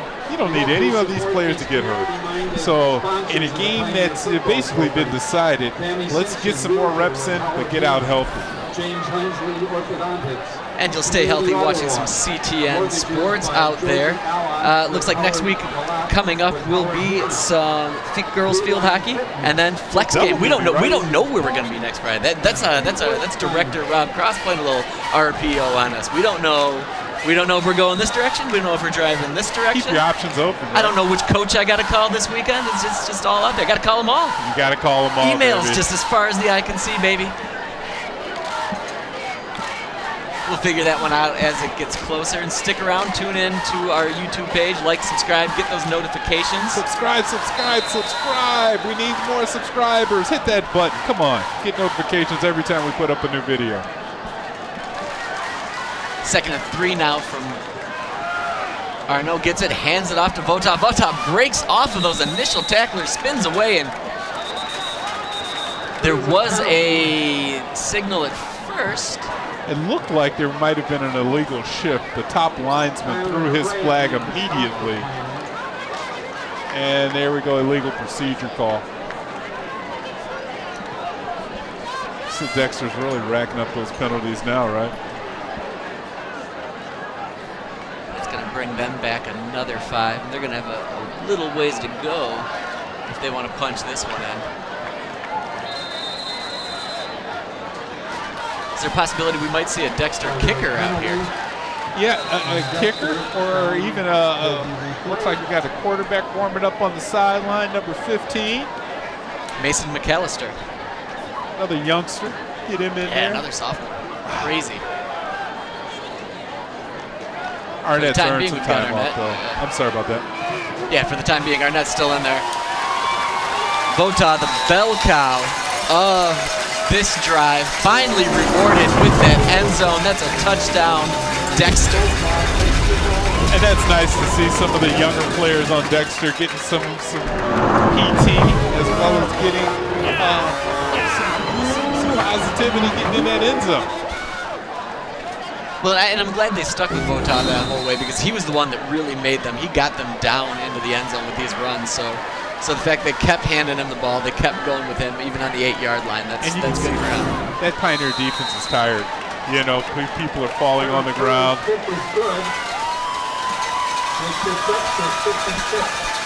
And that extra point is good. That's going to put it up 56 points on the board now for the visiting Dreadnoughts. And Pioneers just got to get this kick and see what they can make from it. I like that drive out of Dexter for a lot of reasons. Still didn't like Arnett being out there on the field, starting QB out there this late in the game. But you saw it was only passed out of an RPO. There were no long passes thrown to the outside receivers. We saw that in the first half when the game was out of pocket. So I kind of like the way Coach Knox has pulled the reins in a little bit more on this explosive offense. It's hard when you got a Maserati to drive it in first gear. Yeah, I mean, that's exactly right. That's probably the best possible metaphor to make there, right? Like, I mean, there's just so many weapons. There's so many things. Obviously, you're going to want to keep your foot on the gas for as long as possible. Maybe it's just like, hey, this is the first half. That's where we draw the line. That's where we draw the line. That's where we're going to do it. You know, just to keep things just all in sync, I suppose.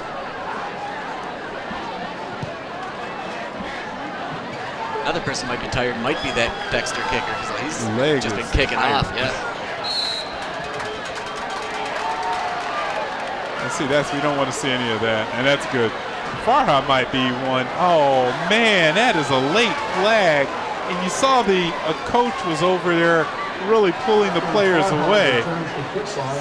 Yeah, coach seemed like he was doing his best. I mean, he sniffed that out. He knew that Farha was upset. He knew that they were.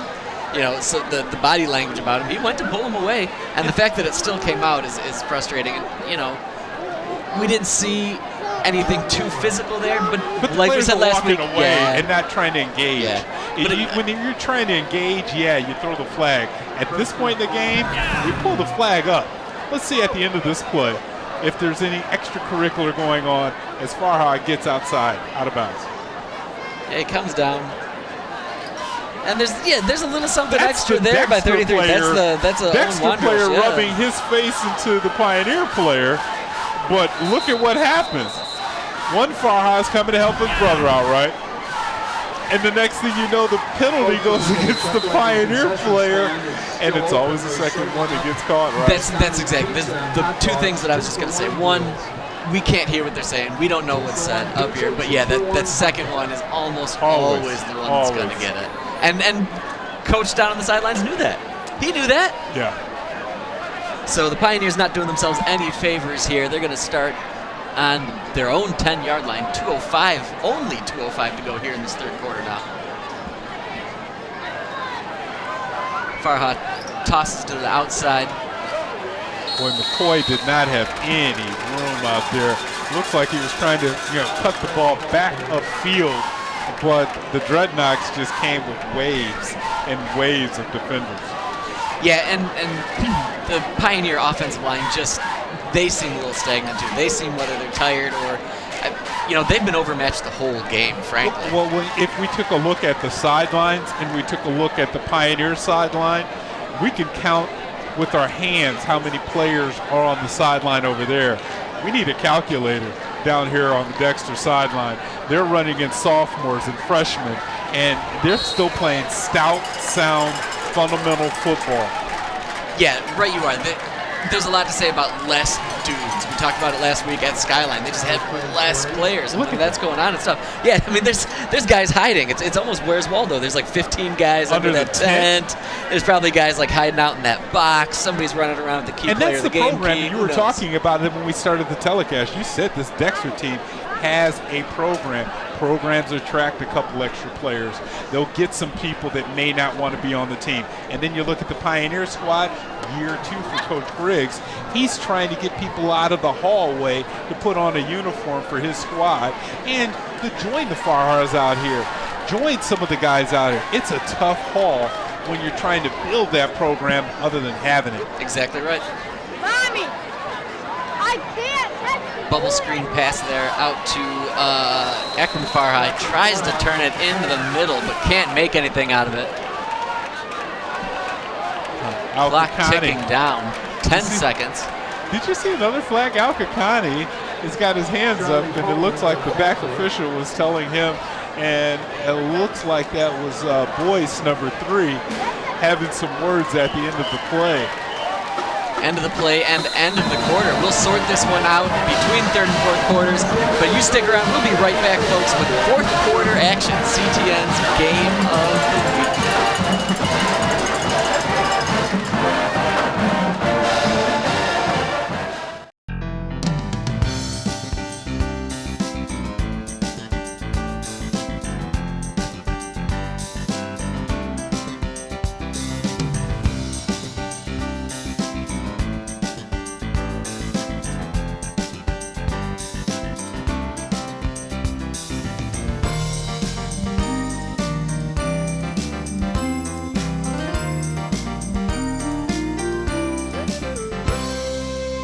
I'm Dana Denha, host of Ann Arbor's news magazine program, FYI.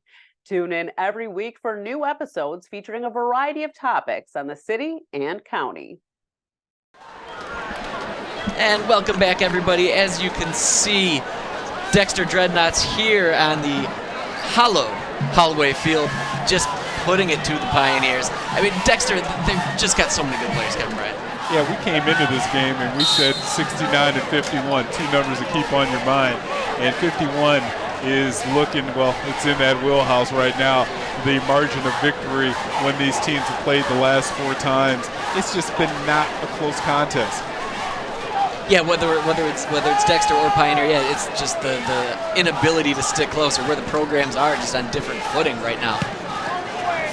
There's a big punt. Big punt. Yeah, that one's out past the 50. Pioneer player will pick that one up. Not another flag. You guys are getting chippy out there. Number 52 right in the middle of the field is going at one of the Dexter guys. You saw a penalty flag fly right out. It's going to be in a sportsmanlike call. And this is where you can't have this happen at this point of the game. You see the Pioneer coaching staff there bring them in. Like, you're not doing us any favors by doing that. All you're doing is just putting your defensive players at an even bigger disadvantage. Hurt your team. Right? You've got to keep your head. You've got to play smart. Right? Like, do your best. Channel that.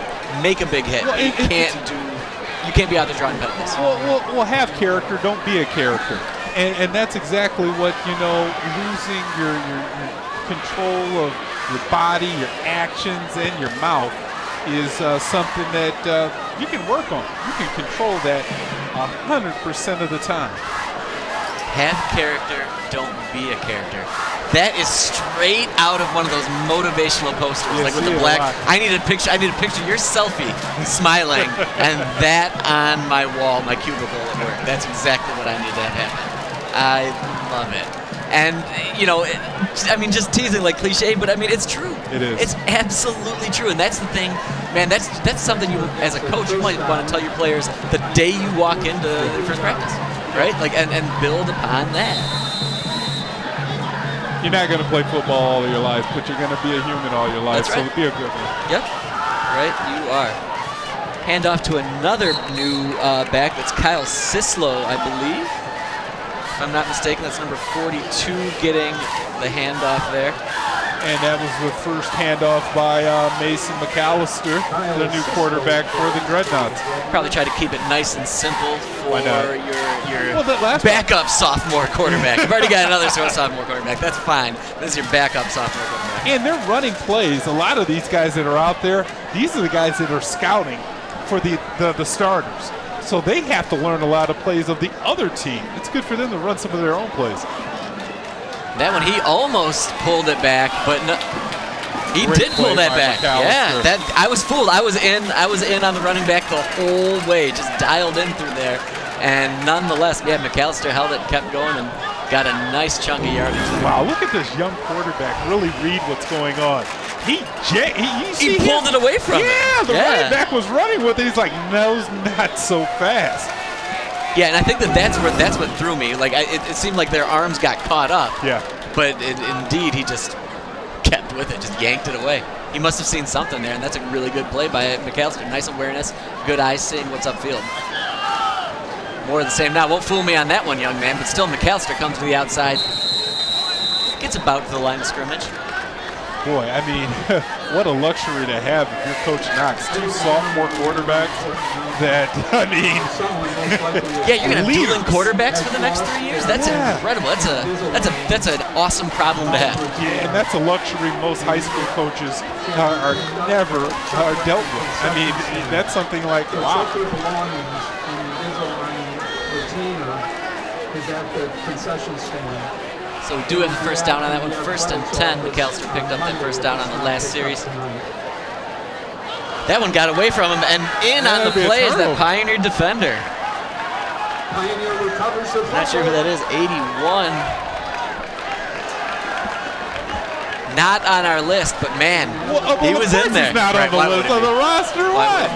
This is his time to shine. He's finally going to get his name called. Look at those Pioneer students. Pioneer student section still in there. Still in there. If I buy a pink vest, I'm sticking around for this whole game. They don't have school tomorrow. If I bought a helmet, or if my dad bought me a helmet, I'm staying for this whole game. That's what these kids are doing too. Good for them. Staying out there, cheering on their classmates, cheering on their team. I love it though, man. Yeah. That's the school spirit you need to have. Yeah, you don't abandon people when things aren't going great. We're here to the end. Stick with it. On the other side of things, the Dexter stands are also jam-packed, but they're just waiting to see the next feast. Yeah. It was a great night for football.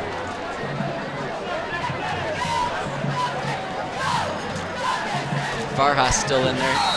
Handed that one off to Houston McCoy again. McCoy up the middle, probably just back to the line of scrimmage. Matthew Clayton coming in, putting in some wood for the Dreadnoughts. Alvarado, too, coming in, both linebackers. That really was, when I was talking with Coach Knox, that's the strength of the team. And yeah, we look at Johnson running the ball up and down the field and Arnott, motivating that offense, and the offensive line being the glue. 4 linebackers were the only people that returned from last year's squad. Well, and they look like it. They work in a unit just cohesively really, really well. Here's another big hit by Deuce Drew Gardharder. See Farhaf slinging that ball around in his own hands. Gets it out to Burghardt. And yeah, he comes in there. Gerhardt, big hit, big shoulder to shoulder on that one. I still don't like those hits. I'm old school. I want you to wrap up. That's how you get a concussion flying up in there like that. Yeah, you're right. And watching this film over this week, I'm pretty sure you're going to hear a coach tell them the exact same thing. Yeah. Right? We don't need you hurt. We need you to keep doing the right thing. And right, even if you don't make that tackle by yourself, you wrap somebody up and then your teammate comes in and gets it. You get a half tackle. And that's exactly what we've been seeing for the entire game out of the Dreadnoughts is form tackling. Yeah, they're putting on a clinic. They're fundamentally really, really strong. Pushing forward. Left tackle. Picks up the first down. First down for the Pioneers. We haven't said that a whole heck of a lot, but they've got something to build on here with this drive. 5:15 to go here in this fourth quarter, but a nice job of what the Pioneers are doing there. They're trying some different plays, just like we were talking about. And they're being successful with it, as opposed to, trying these fast plays. Let's get some execution plays, even here. Farhan, nice job. Oh, there it is, making something less execution, just run, make something happen. That's what athletes do. Yes, and that's a reward for somebody that's had a pretty tough game. Yeah, and maybe that's why he's still in there. Let's have him do something that he can feel good about. I mean, these feet and his eyes. Look at him just weave across the field and elude all of those tacklers. If you're playing touch, he's still not down. Yeah, he didn't make a really shifty play, but he saw that player coming up and he just shifted his gear, moved a little bit to the left, and then got out to the outside. I thought he was going to make it. I think he might have just run out of wind there towards the end. I tell you, the Pioneer schedule, taking a look at it, really eases up after this game. I'm sure they're saying good. Great. Think about Bedford coming up next week. We saw that. That's a game we may have here. And Bedford, not as strong as that 8-win 10 was last year. I mean, Dexter shut them out 43-0 last week. Monroe, another winnable game. Skyline, that's homecoming. tough one against the Rats, and then you finish up with Pinckney for senior night. So, maybe for Pioneer, the toughest, haul of your schedule is behind you. And that's got to be, you're never thinking that far ahead as you're a coach to play, right? One week at a time, one play at a time, obviously. But you're right. And playing against some of these really incredible players is going to make you that much stronger. There's Farha. He's actually got a second back there. Throws it in the middle off the hands of that Dexter player, and he is kicking himself. That's 42 for Dexter. There's Kyle Sislow. We've seen him a couple of times. Farha, just some time. He slings that in the middle. He's trying to find. Just flat. That ball's just a little bit flat. He puts a little bit more air on that. Leads him towards the goalpost, and that might have been 7. But that's tough because, he was throwing in the middle. There were 3 linebackers there, 3 dudes there as a whole. He's got some confidence in his arm. Yeah. But that's good. He hasn't been knocked down. He hasn't been battered down. He's had a tough game, as we've discussed. So the fact that he still is confident enough to make these plays, that says a lot about the young man. It does. And that confidence, it exudes out to the players as well, too, that he's playing with. Because when he's out there, he's a difference maker, and the players know that. Yep, exactly correct. Houston McCoy there almost shed. I got him. Got it. Nice. Good. That thing was getting pretty. I know. That mosquito's been up here just flying, just killing us. Not like the gnats were for our camera, man. Yeah, they told us there was like locusts and things up there, if you were to believe those guys. Just a plague, a biblical plague going on up there. Now we got 4th and 10. Clock down to 2 minutes, just crossing that 2-minute mark. And yeah, they've got to huddle up and they've got to pick the right play. They have to make sure that they're all on the same page, Kevin. Well, this is the play. They want to make sure that this isn't a donut on the scoreboard. Al-Kakani, could he break a tackle? Oh, he tried. Broke several tackles, but just wasn't enough to pull forward. Just didn't have that momentum. He needed 1 or 2 more of his guys to come in and push him from behind, or just to keep those. He kept those legs moving the whole way.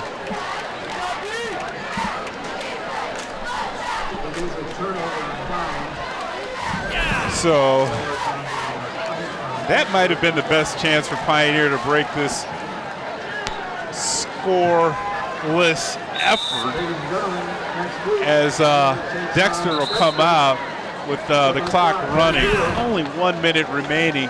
They'll only have to snap it one time, take one knee, and that will do it for tonight's game. We're going to have Nick run down on the field and get our key player of the game.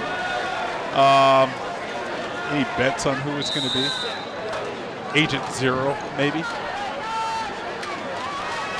As the Dexter Dreadnoughts line up for probably will be their final play of the game, and they will take a knee. With 30 seconds remaining on the clock, they will not have to snap it again. And that will do it for tonight's game. Want to definitely thank all of our camera people, Ken and Mike Koski. The folks in the booth down there are in our truck handling all of the switching.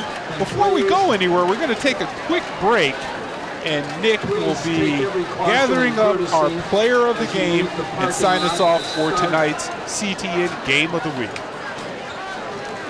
There may be excess traffic.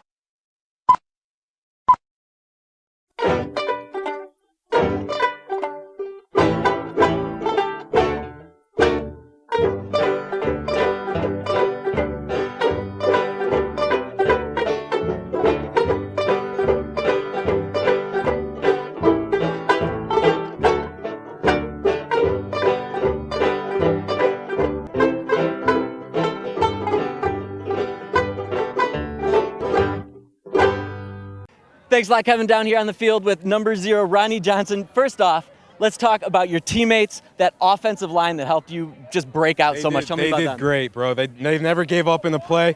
They did awesome. I've never been more proud of my boys. All that work's paying off. And now let's talk about you really quick. How did you stay in bounds on that last touchdown, man? I'm not sure. I just looked down. I was focused on keeping my feet in, and that's what happened. So that's what happened. I like it. And last thing, these are your teammates. How big is this on the road? What does it mean to you and the rest of the team? It feels great. We started off a little rough, but it's only up from here. Never been more proud of my boys. We have so much potential. You guys, you've got a lot of potential. You guys are going far this year. You can definitely see it. Kevin, back to you. And thank you, Nick. That'll wrap things up here from Hallway Field as the Dexter Dreadnoughts will come away with a convincing win over the Pioneers. Folks, stay tuned to watch more CTN sports this year. We got a flex game coming up next week, as well as a field hockey game will be on your airways all season long. Thanks again for everyone who helped out on tonight's broadcast. And for Nick Wisniewski, I'm Kevin Bryant. Until next time, we'll see you on CTN Sports.